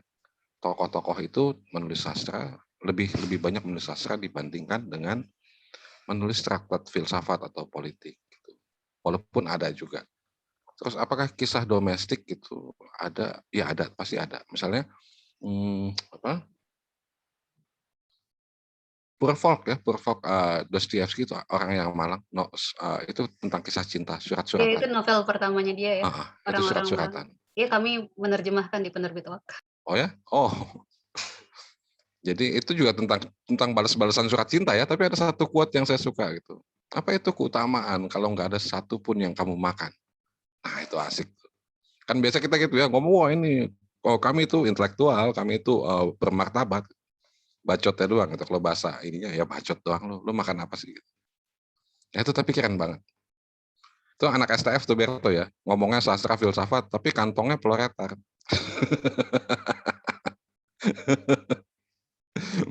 Gitu sih Mbak Dewi, seperti itu. Kalau soal kubu-kubuan gitu, seni untuk rakyat, terus revolusi kebudayaan tandingan gitu, ada nggak sih? Gitu? Enggak. Seperti kalau zaman abad 19 ya, dalam zamannya Dostoyevsky itu enggak. Tapi yang cuma westernizer atau yang Slavofil gitu. Tapi tujuannya tetap sama, bagaimana memajukan bangsa itu doang. Kalau gap yang ini suka pada yang ini, dan gini, baik yang Slavofil maupun Zapatniki itu sama-sama ditangkap dan dipermalukan gitu. Diarak di jalanan tuh diarak, ditelanjangin. Nah, dua-duanya begitu. Jadi dua-duanya anti terhadap pemerintahan. Nah, kalau Mani Kebu dengan Mani Polusdek kan beda. Yang satu itu ada di mana, yang satu di mana gitu. Sangat terkait. Dan kalau tadi Mbak Dewi bilang apakah ada keterkaitan dengan politik, sastrawan itu politis. Gitu. Itu sih yang bisa saya sampaikan. Ya, menarik banget sudut pandangnya. Mungkin ke sudut pandang Yoda sekarang. Ya, saya kira juga kurang lebih sama ya. Maksudnya kalau kita lihat sejarah perkembangan sastra Rusia memang dominan untuk sastra klasik di situ ya, di Zapatniki dan Slavofil itu antara barat atau timur itu. Sedangkan di masa komunis gitu memang ada aliran realisme sosialis gitu ya, yang dimana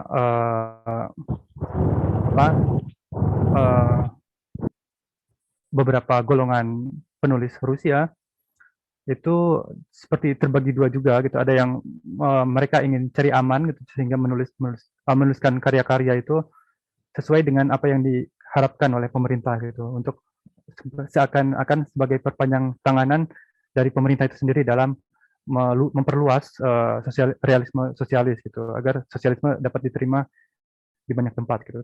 Tapi di sisi lain juga ada yang dinamakan samizdat. Kalau di zaman Soviet itu, samizdat itu semacam publikasi mandiri gitu. Publikasi mandiri, mereka mempublikasi karya-karya yang tidak bisa melewati sensor dari pemerintah. Jadi misalnya ini karyanya tidak layak untuk diterbitkan, tapi mereka terbitkan gitu, lewat samizdat itu. Bisa dikatakan bahwa samizdat ini semacam publikasi karya-karya sastra bawah tanah gitu, yang tidak banyak diketahui orang, tapi tetap disebarluaskan di luar jalur resmi gitu. Dan memang karya-karya samizdat ini juga banyak sekali gitu ya, yang berunsur politik dalam artian mengkritik gitu rezim Soviet yang ada saat itu gitu. Bulgakov juga kebanyakan karya-karyanya ini baru diterbitkan tahun 80-an gitu ya, tahun 90-an 80-an. Karena di zaman itu tidak boleh gitu. Dan tapi sebenarnya sudah juga diterbitkan secara mandiri di bawah samizdat ini gitu. Adapun untuk Rusia yang sekarang gitu ya, kalau dibilang Rusia itu sekarang sudah demokrasi, sudah terbuka gitu, bisa dibilang juga mereka mungkin memang demokrasi gitu, tapi bukan demokrasi barat, bukan demokrasi ala barat. Seperti tadi disampaikan juga ya, bahwa Rusia itu dalam pergulatan politiknya selalu mencari jati dirinya gitu. Mereka tidak mau disebut barat, tidak mau disebut timur, mereka selalu cari Rusia, jalan Rusia itu sendiri gitu. Jadi jika ada yang bertanya siapa itu Rusia, ya Rusia itu ya Rusia gitu. Dan mengenai demokrasi tadi juga sama, jika sekalipun Rusia harus menjadi negara demokrasi, berarti bukan demokrasi Amerika, tapi tetap demokrasi Rusia gitu. Sehingga dalam perkembangannya pun gitu ya, dalam penulisan atau penerbitan karya sastra kontemporer saat ini juga tetap orang-orang Rusia itu selalu melihat gitu karya-karya ini apakah cocok untuk dikonsumsi atau tidak gitu. meskipun mungkin tidak seganas zaman Soviet itu dalam hal penyensoran gitu. Tapi kalau dilihat juga genre-genre yang utama gitu untuk perkembangan sastra Rusia kontemporer saat ini memang lebih ke menggunakan genre-genre yang baru gitu, bukan hanya fokus ke realisme sosialis atau realisme saja gitu ya, tapi lebih ke hal-hal yang lebih luas gitu. Misalnya cerita-cerita tentang detektif, science fiction, itu juga mulai naik sekarang ini gitu untuk perkembangan sastra Rusia yang sekarang gitu. Sehingga melalui genre-genre baru itu mereka juga mencoba menyisipkan sudut pandang mereka terhadap masa depan Rusia nanti bakal seperti apa, kurang lebih seperti itu kalau dari sudut pandang saya. Oke. Semakin seru saya dengar genre-genre itu apa detektif, science fiction itu kayak saya jadi penasaran apakah akan ada karya sastra Rusia bertema science fiction terus tayang di Netflix gitu Alifana sekarang ini. Dan karena semakin seru ini ada makin banyak pertanyaan ya, ini ada satu orang raise hand, Berto, terus ini juga ada penanya, Prima Ramdhani, izin bertanya, apa mau langsung bicara buka video? Halo Prima? Ini soalnya pertanyaannya nggak ada di sini. Diketik ya, apa mau dibacakan atau mau ngomong langsung aja Prima? Prima? Panitia mungkin bisa bantu untuk oke, ask to unmute.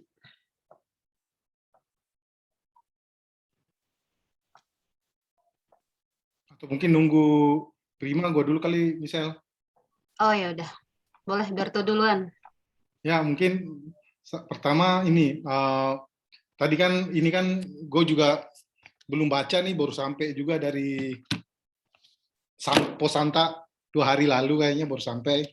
Jadi belum sempat baca lebih mendetil, baru lihat apa bagian belakang, terus biodata gitu, terus glosarium ya. Nah, tapi tadi ini kan jelas dia bicara tentang mengangkat tentang masyarakat Yahudi di Rusia atau masyarakat Rusia yang Yahudi gitu ya. Nah, terus kalau tadi dengar penjelasan atau cerita atau pemaparan dari Henry dan juga Yoda kan ada unsur mesianismenya juga nih di dalam Rusia itu sendiri, baik di dalam soal kenegaraan, maksudnya revolusi apa segala macam tadi, ataupun dalam problem masyarakat. Gue juga sama sih seperti Yoda, sering juga nonton film Rusia, terlebih yang era-era atau cerita-cerita tentang apa Perang Dunia Keduanya gitu-gitu ya. Itu kan juga sebetulnya sangat muncul sentimen-sentimen atau tokoh-tokoh Yahudi juga di situ gitu. Nah, pertanyaannya adalah untuk sastrawan-sastrawan Rusia ini, itu mesianismenya itu muncul dari mana sih? Karena kalau kita tahu mesianisme itu Yahudi sebetulnya. Ininya latar awalnya kan pemikirannya kan dari Yahudi sendiri. Nah, pertanyaan kedua soal sastra nih, ini mungkin ke Yoda. Lebih banyak yang diterjemahkan ke Indonesia dalam waktu-waktu belakangan ini adalah misalnya Dostoyevsky tadi yang era sebelum revolusi dan segala macam, tapi yang sastrawan-sastrawan yang betul-betul realisme sosialis yang kayak Zdanov, geng-geng kayak gitu, atau geng-geng polit-kult yang kayak gitu, yang kayak lupa sih namanya ya, yang benar-benar mendukung banget Lenin atau Stalin, itu kan jarang banget diterjemahkan. Atau bahkan bisa disinyalir misalnya Boris Pasternak, kenapa dia mendapatkan Nobel itu karena dia ngelawan gitu si Stalin DKK itu gitu. Nah, gimana sih politik sastra global nih dalam konteks kita melihat sastrawan-sastrawan Rusia, karena pada akhirnya yang kita lihat sebetulnya juga yang katakanlah dalam tanda kutip yang dibaptis oleh yang satunya gitu, bukan oleh masyarakat Rusia sendiri gitu. Gitu kira-kira sih pertanyaannya. Langsung direspon aja mungkin ya. Tadi ke Yoda. Baik, terima kasih. Tentang adanya apa ya gelombang-gelombang sastra gitu yang mungkin dimunculkan oleh pihak tertentu, itu tentunya tergantung dari patron juga ya. Maksudnya bahkan dari zaman sastra klasik sebenarnya ada juga gitu penulis yang mengagung-agungkan kaisar gitu. Tapi mengapa hanya Pushkin atau Dostoyevsky, Chekhov, Gogol gitu yang muncul, itu tergantung dari patron itu sendiri gitu. Jadi patron ini mereka memang memiliki kekuatan tersendiri gitu di masyarakat. Mereka biasanya berada di posisi sebagai pengkritik sastra atau sebagai penerbit juga gitu yang ingin mengumpulkan para intelektual dari kalangan sastrawan gitu untuk agar pemikiran mereka melalui karya sastra itu dapat dibaca gitu oleh publik, sehingga publik tidak hanya hidup dalam gelimang kenyamanan gitu, tapi mereka selalu diberi impuls untuk berpikir gitu. Pada akhirnya memang seperti itu gitu. Di zaman Soviet juga sama, memang di zaman Soviet kebanyakan orang memang diberikan sastra-sastra yang yang mendukung rezim pemerintah saat itu, tapi di sisi lain samizdat juga bergerak sendiri gitu, dan ini juga diminati oleh para intelektual di zaman Soviet gitu. Dan tradisi seperti ini saya kira juga akhirnya sampai di masa kontemporer, di masa kita gitu. Mengapa hanya golongan-golongan sastra tertentu yang populer gitu, dan akhirnya juga masuk ke ranah penerjemahan gitu. Ketika kita menerjemahkan sastra gitu juga, mereka para penerjemah yang juga berpikir gitu ya, mana karya sastra yang kemungkinan bisa diterima oleh publik gitu, atau karya sastra mana yang setidaknya direkomendasikan untuk dibaca oleh publik. Dan di sana memang ada kepentingan-kepentingan tertentu gitu untuk melihat sastra gitu. Tapi di sisi lain juga secara teknis gitu ya, sastra-sastra yang mendukung realisme sosialis gitu, itu sebenarnya memang ada gitu, bisa kita cari gitu, tapi dari popularitas memang kalah gitu karena adanya patron itu sendiri gitu. Dan kalau kita lihat secara lebih luas lagi, patron ini juga ada kepentingan-kepentingan pihak barat gitu. Kalau kita lihat nama-nama penerima Nobel itu kan mereka memang yang melawan rezim gitu ya, bukan yang mendukung rezim gitu. Ya karena patron itu sendiri gitu, karena patronnya memang dari pihak barat gitu yang melihat, yang tidak suka misalnya dengan keberadaan atau perluasan ide-ide komunisme yang dilakukan oleh Soviet, seperti itu. Sudah menjawab atau belum? Oke. Berto udah menjawab belum ya? Siap, udah. Tapi kalau nanti ada pertanyaan lagi baru ini masih mikir-mikir. Ya, Baik. ini ada setidaknya ada 3 pertanyaan di kolom komentar, dan ada 1 pertanyaan terakhir ini yang terkait ke komennya Bang Berto dari Ayub Yahya. Mau menyampaikan sendiri atau dibacakan ya? Bacakan aja kali. Dibacakan aja, Mbak. Dibacakan aja. Jadi ini pertanyaannya.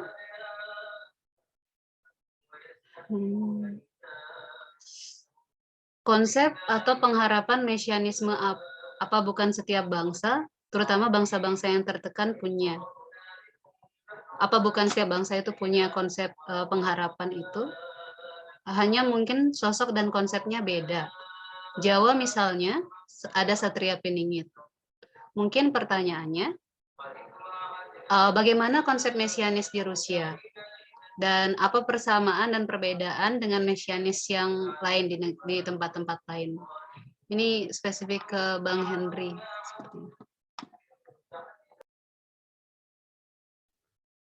Ya, halo Kang Ayub. Jadi kalau misalnya kita ngomongin soal mesianis Rusia, itu terkait dengan ortodoksi juga. Gereja Kristen Timur ya. Gereja Kristen Timur yang sejak Peter Agung melakukan reformasi, menyebarkan semua kemampuannya finansial, politik ya, dan juga orang Rusia disuruh kemana aja, termasuk ke Arab juga, ke Saudi, untuk belajar Islam. Dan nanti dia terima laporan mana yang paling bagus menurut dia,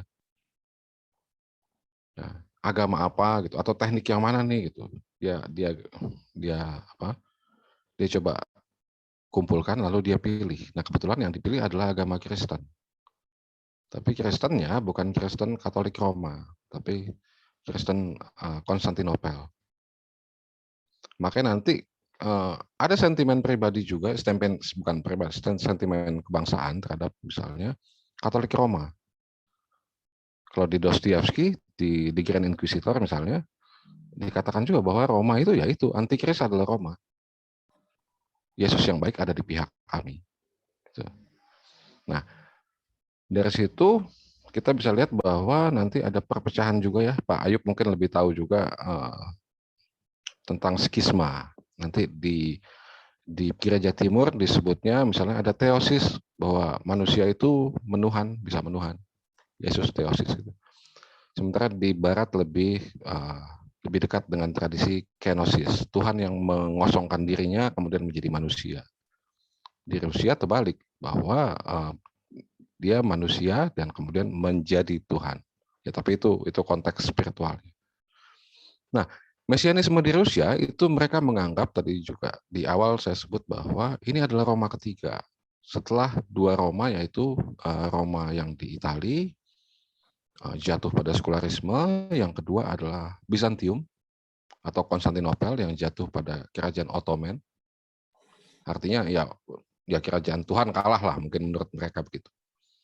Tapi hanya ada satu yang tidak pernah ditaklukkan oleh bangsa-bangsa lain, yaitu Patriark Moskow. Nah, Patriark Moskow ini menjadi kebanggaan buat mereka. Ini Roma ketiga, dan jangan sampai jatuh ke tangan apapun dan dalam kekuasaan apapun. Nah, makanya ketika mereka dalam pemerintahan Tsar itu sangat menderita ya, masih banyak orang miskin, masih kalau zaman Dostoyevsky kalau nggak salah Tsar Alexander. Nah, itu mereka menganggap bahwa revolusi yang nanti di kemudian hari, revolusi Bolshevik itu adalah pembebas dari cengkeraman setan. Setannya siapa? Ya Tsar itu. Komunisme, kemudian apakah cukup berhenti hanya pada bangsanya? Enggak. Kalau di Cina misalnya, ya udah, bangsa kita terbebas ya dengan Mao Zedong itu, revolusi budaya gitu ya.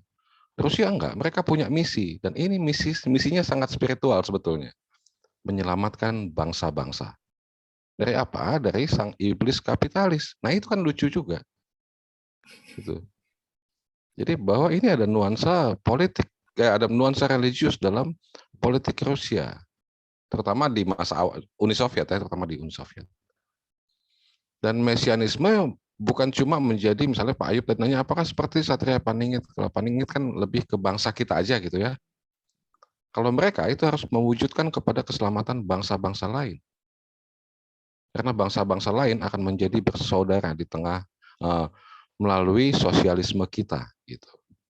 Nah ini asik nih sebetulnya. Jadi orang Indonesia banyak nggak paham, dikatakan komunis itu ekspansif karena mereka tidak percaya Tuhan. Terbalik, mereka justru karena mentalitasnya sangat percaya keselamatan itu harus dibagikan, makanya mereka seolah-olah menyelamatkan bangsa-bangsa tertinggal dari cengkeraman kapitalisme Amerika.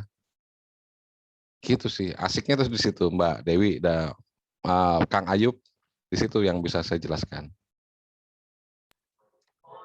Ada satu pertanyaan lagi masih dari Kang Ayub, ini mungkin untuk kedua pembicara.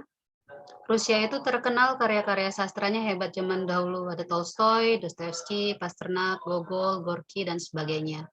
Adakah karya-karya sastra Rusia kontemporer? Kalau ada, apa misalnya yang terkenal?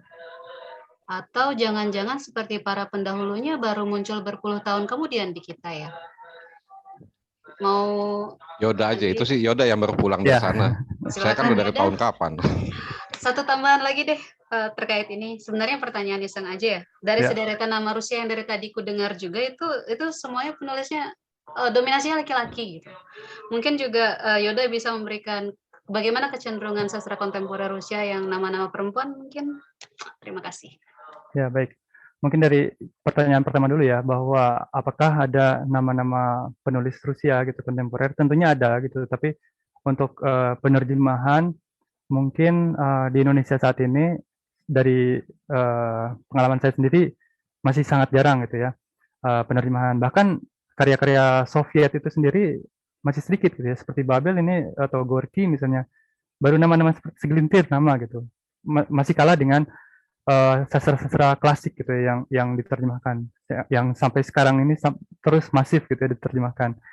Jadi kontemporer tentu ada gitu, seperti misalnya kalau di Rusia itu mulai tahun 90-an sudah mulai muncul genre-genre baru gitu ya, seperti ada nama-nama seperti nama Sergei Lukyanenko atau Boris Akunin gitu ya, yang dua penulis ini banyak juga karya-karyanya itu yang diekranisasi gitu, yang dijadikan film gitu, karena karya-karya mereka fiksi atau detektif gitu ya, sehingga yang sesuai dengan selera rakyat Rusia yang sekarang gitu ya, yang tidak lagi melihat genre itu sebagai genre-genre yang lama yang mereka ketahui di zaman Soviet gitu. Kemudian ada juga nama-nama lain seperti ya perempuan juga termasuk ya, maksudnya nama-nama penulis perempuan zaman Soviet tahun 90, kemudian sekarang juga ada ya, sudah mulai muncul di Rusia, tapi di Indonesia mungkin belum, baru sekedar dalam kritik sastra atau mungkin dari artikel-artikel ilmiah mungkin bisa ditemukan gitu. Tapi untuk penerjemahan karya-karya mereka memang masih jarang gitu. Nama-nama seperti Lyudmila Petrushevskaya atau Gina Rubina, Bela Akhmadulina ya. Kemudian ada Tatiana Tolstaya, itu semua perempuan gitu. Bahkan di Rusia ada juga penulis perempuan gitu. Jadi ketika berbicara sastra Rusia itu tidak mesti melulu orang atau warga Rusia gitu. Karena ada juga seperti misalnya Miriam Petrusyan, itu sangat-sangat terkenal tulisannya di Rusia. Sama juga science fiction, penulis science fiction, tapi dia kewarganegaraan Armenia, tapi dia menulis dengan bahasa Rusia gitu. Dan dari sudut pandang sastra Rusia gitu, dia tetap karyanya itu ya karya sastra Rusia gitu, meskipun bukan penulis berkebangsaan Rusia gitu. Untuk penerjemahan memang agak sulit ya, karena tergantung dari apa namanya, kesepakatan antara penerjemah dan penerbit itu sendiri gitu. Kadang penerjemah ingin menerjemahkan kontemporer misalnya gitu, tapi dari penerbit ternyata ada pengennya yang ini dulu gitu. Ada semacam itu juga. Mungkin saya pikir itu juga berpengaruh ya. Sebelum ke MOI gitu ya, saya juga sempat mengirimkan beberapa contoh gitu ya, karya-karya Soviet yang saya kirimkan waktu itu sebagai sampel gitu. Bisa nggak gitu menerbitkan karya-karya ini? Mereka katanya enggak gitu. Maksudnya entah itu enggak itu karena mungkin itu Soviet atau namanya kurang terkenal gitu ya, dibandingkan karya-karya klasik seperti Dostoyevsky, Chekhov gitu. Itu juga mungkin bisa jadi salah satu faktor gitu, mengapa sampai sekarang kita masih sedikit melihat nama-nama penulis kontemporer Rusia. Mengenai nama-nama perempuan Rusia mengapa masih sedikit gitu ya, atau kita hanya tahu sedikit gitu tentang nama-nama perempuan Rusia, itu juga sebenarnya berkaitan dengan budaya gitu ya, budaya yang berkembang di Rusia, itu patriarki di Rusia itu sudah mengakar kuat gitu ya, sampai abad ke-20. Jadi sebelum abad 20, wanita itu mungkin selalu di bawah gitu ya, posisinya di bawah laki-laki. Mereka sekalipun dalam catatan sejarah memang ada penulis perempuan, misalnya tahun 1300-an itu sudah ada juga penulis perempuan, menulis letopis, atau letopis itu catatan sejarah peristiwa waktu itu gitu. Tapi tetap saja perempuannya tidak perempuan sembarangan gitu, karena dia adalah istri dari Pangeran Dmitri Donskoy yang menuliskan catatan sejarah Rusia gitu. Itu ada namanya gitu, meskipun namanya mungkin juga tidak terlalu terkenal gitu ya. Dan di zaman-zaman klasik juga ada beberapa penulis Rusia perempuan, tapi juga namanya biasanya kalah dengan penulis-penulis laki-laki gitu ya. Dan dari kehidupan masyarakatnya sendiri, pendidikan yang didapatkan perempuan juga tidak setara gitu dengan pendidikan yang didapatkan atau kebebasan untuk mengakses pendidikan yang didapatkan oleh kaum pria. Karena waktu itu wanita hanya boleh belajar tapi di rumah gitu, di sistem governanka itu, atau sistem semacam homeschooling gitu ya. Dan mereka juga boleh menjadi guru tapi bukan di kampus gitu, atau bukan di sekolah, tapi harus di tempat-tempat tertentu atau di rumah gitu sebagai pengajar homeschooling itu. Dan baru mereka mendapatkan kebebasan untuk bersekolah seperti layaknya laki-laki itu di zaman Soviet gitu, di zaman setelah revolusi itu gitu. Dan di sana banyak sekali akhirnya munculnya penulis-penulis perempuan. Mungkin dari kawan-kawan juga yang peminat sastra Rusia pernah mendengar nama-nama seperti Anna Akhmatova, Marina Tsvetaeva, ya, mereka pengarang penyair-penyair Soviet itu di zaman Soviet di abad keperakan karya sastra Rusia, itu mulai muncul nama-nama seperti itu gitu, nama-nama perempuan. Dan mereka dianggap setara juga gitu dengan penulis-penulis laki-laki di zaman Soviet itu gitu. Jadi adanya revolusi juga membantu kaum perempuan untuk mendapatkan hak untuk memasuki dunia sastra gitu, memasuki dunia kepenulisan sastra Rusia, kurang lebih seperti itu. Dan sampai sekarang juga cukup banyak ya penulis-penulis Rusia, termasuk juga penulis-penulis feminis gitu yang ada di Rusia, itu juga cukup banyak saat ini, seperti itu kurang lebih. Listnya panjang sekali dan namanya cukup rumit. Mungkin saya perlu dengar lagi ulang tayangan ini untuk tahu nama-nama list tadi. Bang Henry tadi ada pertanyaan terakhir itu mungkin mau menanggapi soal kenapa sih para penulis ini hadir belakangan di negeri kita ini ya. Kalaupun ada nama-nama kontemporer ini akan hadir gitu, mungkin telat juga gitu. Mau nanggepin itu nggak? Ya hampir sama kayak Yoda ya, maksudnya penulis kita kan bukan agak anti, masih agak takut, agak malu-malu. Tapi saya pernah ketemu Yoda buku Turgenev tahun 75. Akhirnya saya beli itu di buku Loak. Bahwa ada, cuma mungkin bukan penerbit mainstream. Tetap ada. Misalnya Dostoyevsky Balai Pustaka terjemah. Lalu apa lagi?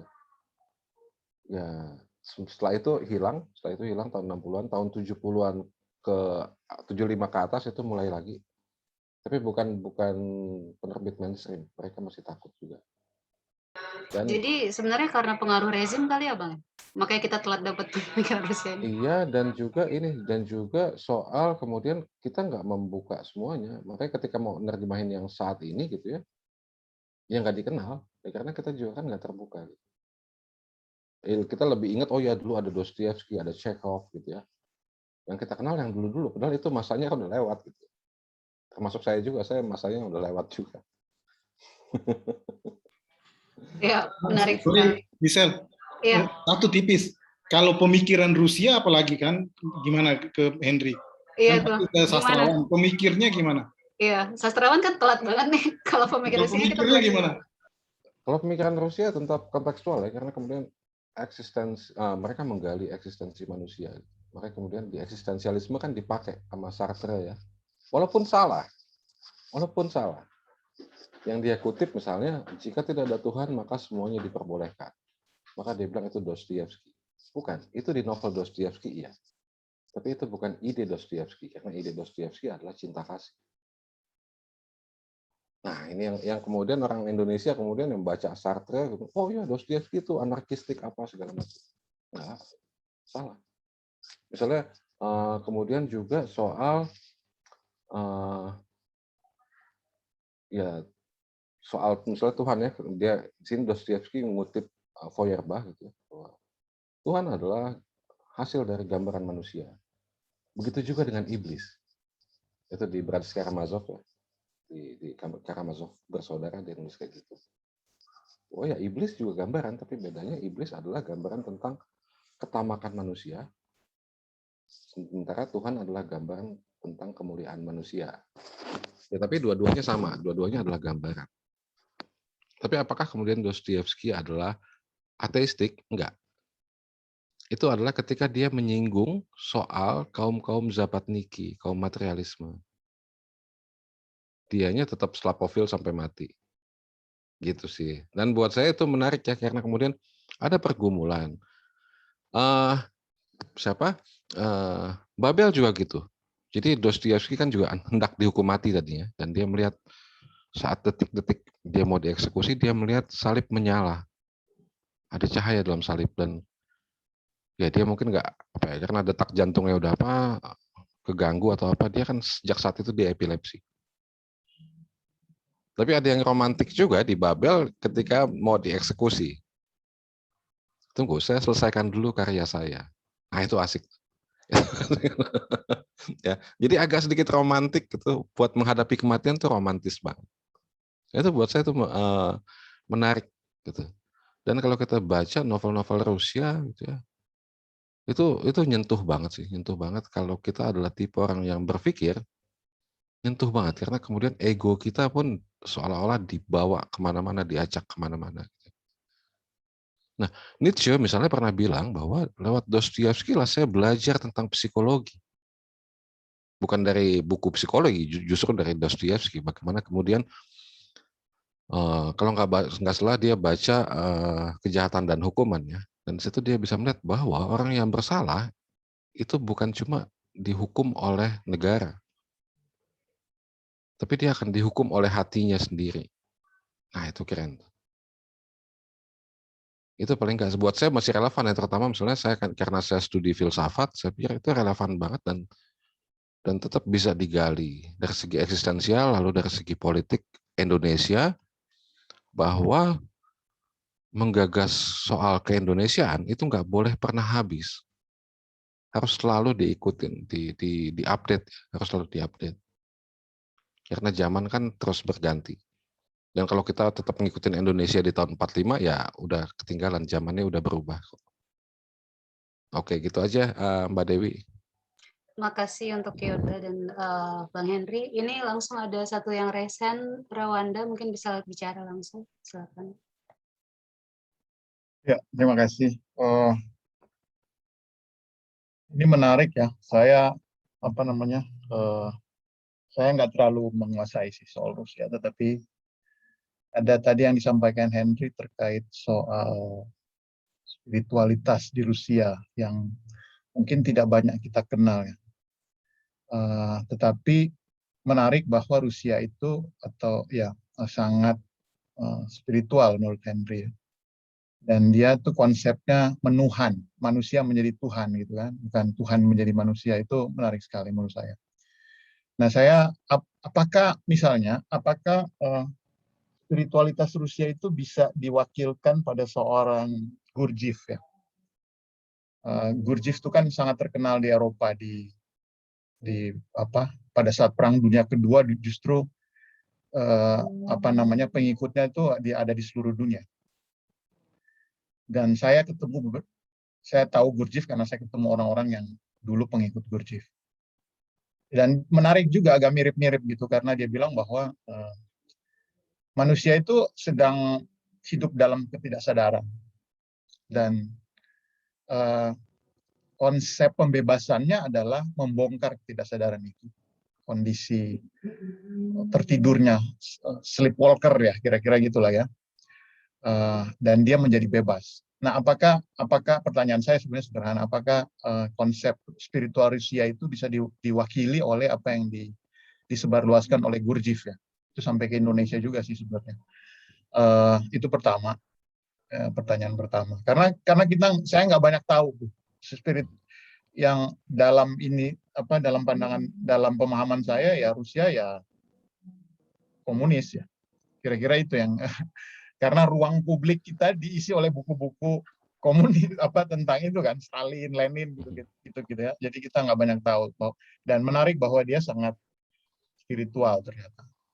Yang kedua, ini pertanyaan pengandaian sebetulnya, karena tadi sepertinya pengaruh budaya itu lebih penting ya kalau melihat bagaimana Rusia mencoba mempengaruhi negara-negara lain dengan pandangan kebudayaannya dia untuk menyelamatkan bangsa-bangsa lain itu. Nah, apakah dan Rusia juga orang yang tadi dikotomis ya, saya nangkepnya gitu ya, hitam putih ya, hitam putih kan. Apakah itu juga yang membuat Rusia itu kurang bisa mempengaruhi Indonesia? Kalau kita lihat kan sosialisme yang berkembang di Indonesia juga sebetulnya sudah melalui banyak sekali saringan kan, kira-kira gitu ya. Dan Soekarno sendiri misalnya, Soekarno sendiri kan memperkenalkan Marhaenisme. Marhaenisme menurut saya ya revisi yang luar biasa, karena dalam masyarakat Rusia itu atau Eropa secara umum kan dikotominya jelas antara proletar dan kaum kapitalis, pemilik modal. Tetapi ketika di Indonesia dia melihat modal sosialnya adalah petani ya, yang punya sedikit lahan tapi tidak juga berkuasa atas lahannya, sehingga kemudian kemudian dia kemudian menyebut membangun sebuah konsep sendiri yang disebut Marhaenisme. Nah, sebenarnya ini pengandaian. Apakah karena itulah dan karena budaya Rusia dan sikap yang dikotomis itu yang membuat pengaruhnya kemudian tidak bisa cukup kuat di Indonesia dan menyebabkan nggak begitu laku gitu kira-kira. Meskipun kita membacanya di permukaan ya, kita membaca ini perang ideologi dan akhirnya dia kalah. Tapi sebenarnya penjelasan Henry tadi menarik karena sebenarnya faktor budaya itu ada di baliknya. Itu mungkin pertanyaan yang dari saya yang kedua. Terima kasih. Terima kasih Rawanda Wadi Tuturong. Mungkin langsung ke Bang Henry ya tadi. Ya, jadi kalau kita mau melihat misalnya, apakah sama dengan Gurdjieff? Tapi ini bukan milik Rusia, ini adalah milik Gereja Timur. Jadi kalau kita lihat jalurnya, memang kemudian perpecahan tentang Yesus Tuhan manusia atau manusia menjadi Tuhan itu kan milik Gereja Timur pada saat itu ya. Dan kebetulan Rusia mengambil jalur yang Kristen Konstantinopel. Jadi apakah kemudian saya dan Bung Rwanda kemudian bisa juga menuhan? Bisa, dan itu adalah tujuan beragama. Theosis. Nah ini yang jadi beda nanti dengan gereja barat. Kalau gereja barat kan cuma misalnya sosok Yesus aja yang menjadi Kristus gitu. Kalau di Rusia bisa. Bahkan itu adalah tujuan dari kita, supaya kita menjadi imitasi Kristus ya, menjadi sama dengan Kristus.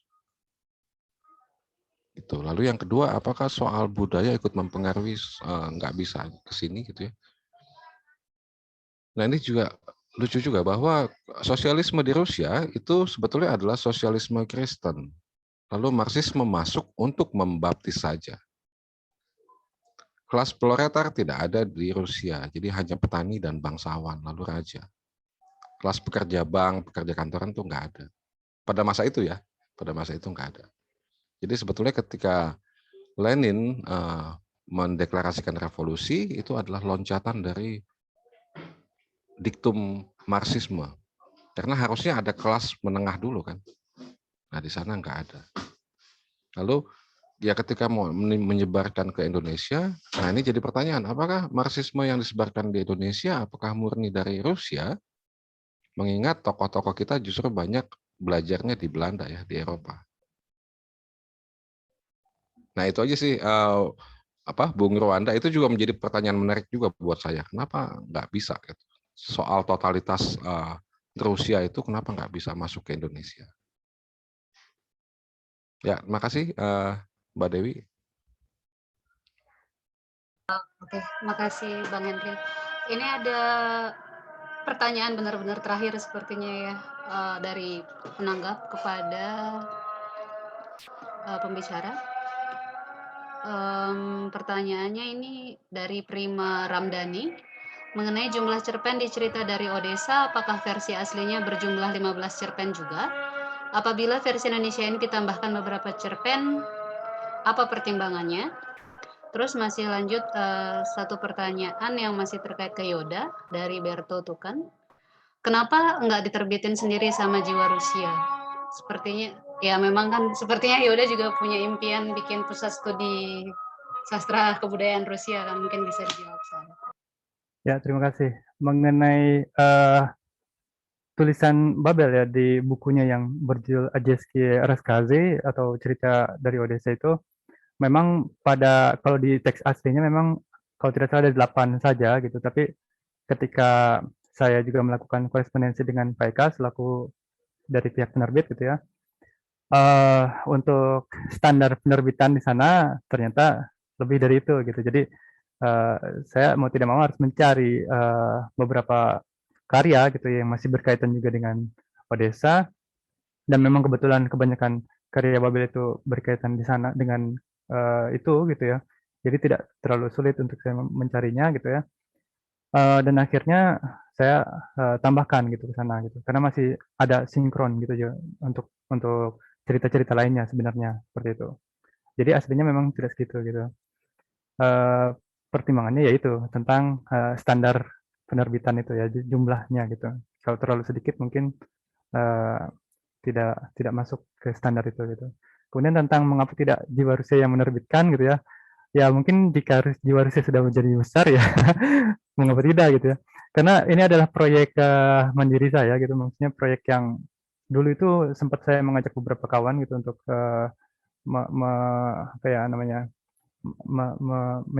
menjalani atau mengerjakan proyek-proyek di jiwa Rusia ini gitu.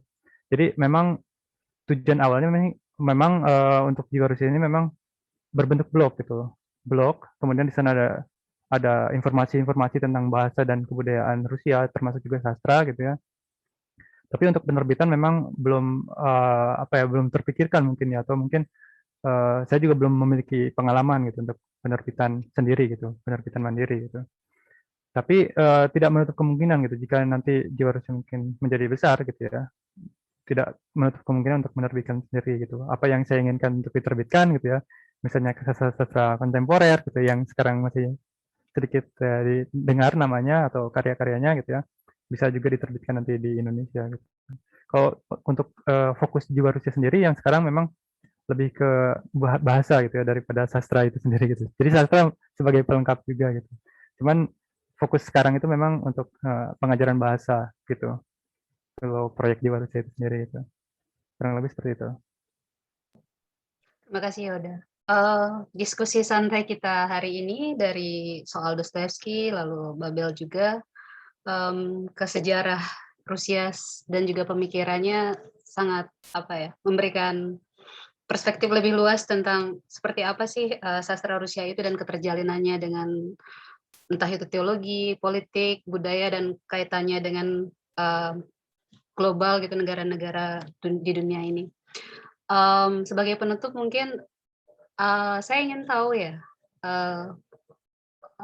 semacam harapan dari kedua pembicara tentang penerimaan sastra Rusia ini nantinya di Indonesia, dan apa sih yang perlu kita lakukan lagi gitu? Apakah penerbitan lebih banyak? Bagaimana menyebarkan pemikiran sastra Rusia tadi, bahwa sastra dan dan politik itu saling terjalin seperti tadi Bang Henry bilang kan, bahwa Nietzsche aja baca Dostoevsky untuk mendalami pemikiran tentang manusia, psikologis itu seperti apa. Mungkin saya ingin mendengar dari kedua pembicara sebelum nanti mungkin dilanjutkan ke Berto, dikembalikan Berto. Terima kasih. Ya, kalau harapan saya sih literasinya aja. Percuma juga misalnya diterbitkan banyak-banyak, tapi pengetahuan tentang itu nggak ada. Nah, jadi berjalan dengan literasi tentang apa sih Rusia, bagaimana. Lalu diikuti dengan terjemahan-terjemahan. Itu bagus sekali. Jadi mungkin bisa juga jadi programnya Yoda ya. Gitu. Selain menerjemahkan ya harus dibuat juga pendidikannya sehingga rakyat mengerti antara Ivan dan Vanya gitu. Atau Alexei dengan Sia-Sia gitu. Gitu aja sih kalau ke saya. Jadi harus diimbangi dua. Tanpa literasi penterjemahan itu nggak ada gunanya.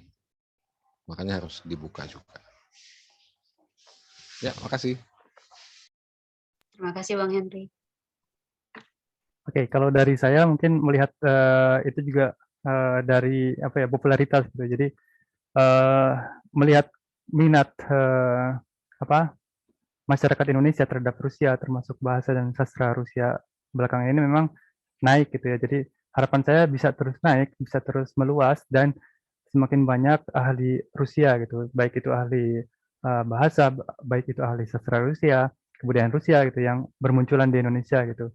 Kalau dilihat dari konteks yang sekarang gitu, meskipun sudah membeludak itu peminat bahasa dan sastra Rusia, tapi kalau dilihat dari perguruan tinggi saja misalnya ya, di Indonesia hanya 2 perguruan tinggi yang membuka program studi Rusia. Jadi kalau harapan saya tentunya program studi yang semacamnya juga bisa bermunculan di kampus-kampus lain gitu.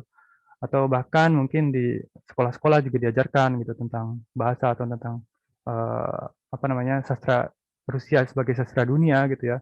Sehingga kawan-kawan di sekolah gitu atau di di kampus gitu mendiskusikan juga gitu ya tentang sastra Rusia gitu. Jadi selain penerbitan, saya juga melihat tentang popularitas tentang kebudayaan Rusia itu sendiri gitu di Indonesia, sehingga mungkin nanti bisa setara dengan popularitas Jepang atau kebudayaan Korea gitu ya. Dari dari peminat Rusia ini sendiri gitu. Itu sih harapan saya. Ya, terima kasih Yoda. Ya, semoga ya rekaman dari acara ini nanti diteruskan oleh Berto mungkin kepada teman-teman peminat sastra Rusia dan juga mungkin di Kementerian Pendidikan dan Kebudayaan kita supaya bisa mengembangkan sastra maupun pemikiran Rusia lebih mendalam lagi di Indonesia dan mengulas sastra lewat kritik sastra Rusia tadi seperti yang di awal banget disampaikan Bang Henry. Bang Henry mungkin akan menulis banyak untuk itu kalau di request. Dan ini juga terakhir di kolom komentar juga ada yang berkomentar, Ayub Yahya bilang bahwa nanti mungkin kerjasama bisa dengan penerbitannya beliau Yoda untuk penerbitan terjemahan sastra Rusia selanjutnya. Untuk kontak kepada para pembicara, mungkin bisa kalau ada pertanyaan lanjutan terkait sastra Rusia, teman-teman yang hadir saat ini bisa menyampaikan langsung kepada mereka lewat surel. Acara saya kembalikan kepada panitia, Berto. Terima kasih. Ya, terima kasih Michelle. Dari tadi Henry manggilnya Dewi mulu, padahal kita biasanya manggilnya Michelle. Nah, terima kasih teman-teman untuk diskusinya. Yoda, terima kasih banyak. Michelle, terima kasih banyak udah mau ikut di dalam diskusi ini. Teman-teman semua, terima kasih banyak. Memang ini diskusi pertama ya dari kita-kita ini ya yang bikin di sini. Mungkin saya nggak tahu nanti apakah akan menjadi sebuah diskusi bulanan atau diskusi 2 bulanan, nanti kita kabar-kabarkan ke teman-teman lagi lah untuk itu. Selanjutnya mungkin kalau teman-teman yang masih di sini tertarik dengan buku terjemahannya Yoda, sebetulnya sudah sangat bisa dicari di Instagram, ada Instagramnya Moi Pustaka, apa penerbit pustaka gitu, Moi Indi @Moi Pustaka, dan bahkan kayaknya sih di Tokopedia gitu-gitu udah ada gitu ya. Mungkin dari saya begitu, terima kasih banyak teman-teman. Dengan demikian udah jam 6 juga lewat. Dengan demikian kita sudahi diskusinya. Sampai ketemu di kesempatan berikutnya. Gitu. Terima kasih Henry, Yoda. Terima kasih Berto. Sama-sama. Ya, terima kasih juga. Ya, terima kasih semuanya. Kita udah bisa Terima diskusi. kasih semua. Terima kasih Michelle, Yoda, Terima kasih Bang Henry, Henry. Terima kasih Yoda. Berto. kasih Terima semuanya. kasih. Bali Light Institute. Thank Terima kasih. you. Yo, sama. Ya. Yoda nanti minta kontaknya ya, via Michelle bagi kontaknya Yoda dong. Ya. Ayo, Yoda. Honor kan? Nah, honor gue. Ya. Ya. Anjing. Apa? Dia bilang apa? Mana itu Bali Light itu yang mau ngasih honor tuh jutaan rupiah. Apa? Anjing. Untung lo ditampilin, kan? Udah, gua Oke. izin Oke. leave dulu ya. Ya. Oh, End bye. meeting Terima kasih ya. banyak, Michelle. Oke ya. Makasih Terima Michelle, kasih semuanya. Dewi, Terima kasih Bang Henry. yo Corin. Bang Rin, terima kasih. Oke, terima kasih semua. Ya. Dah. Tadi ngobrol sama yang lain.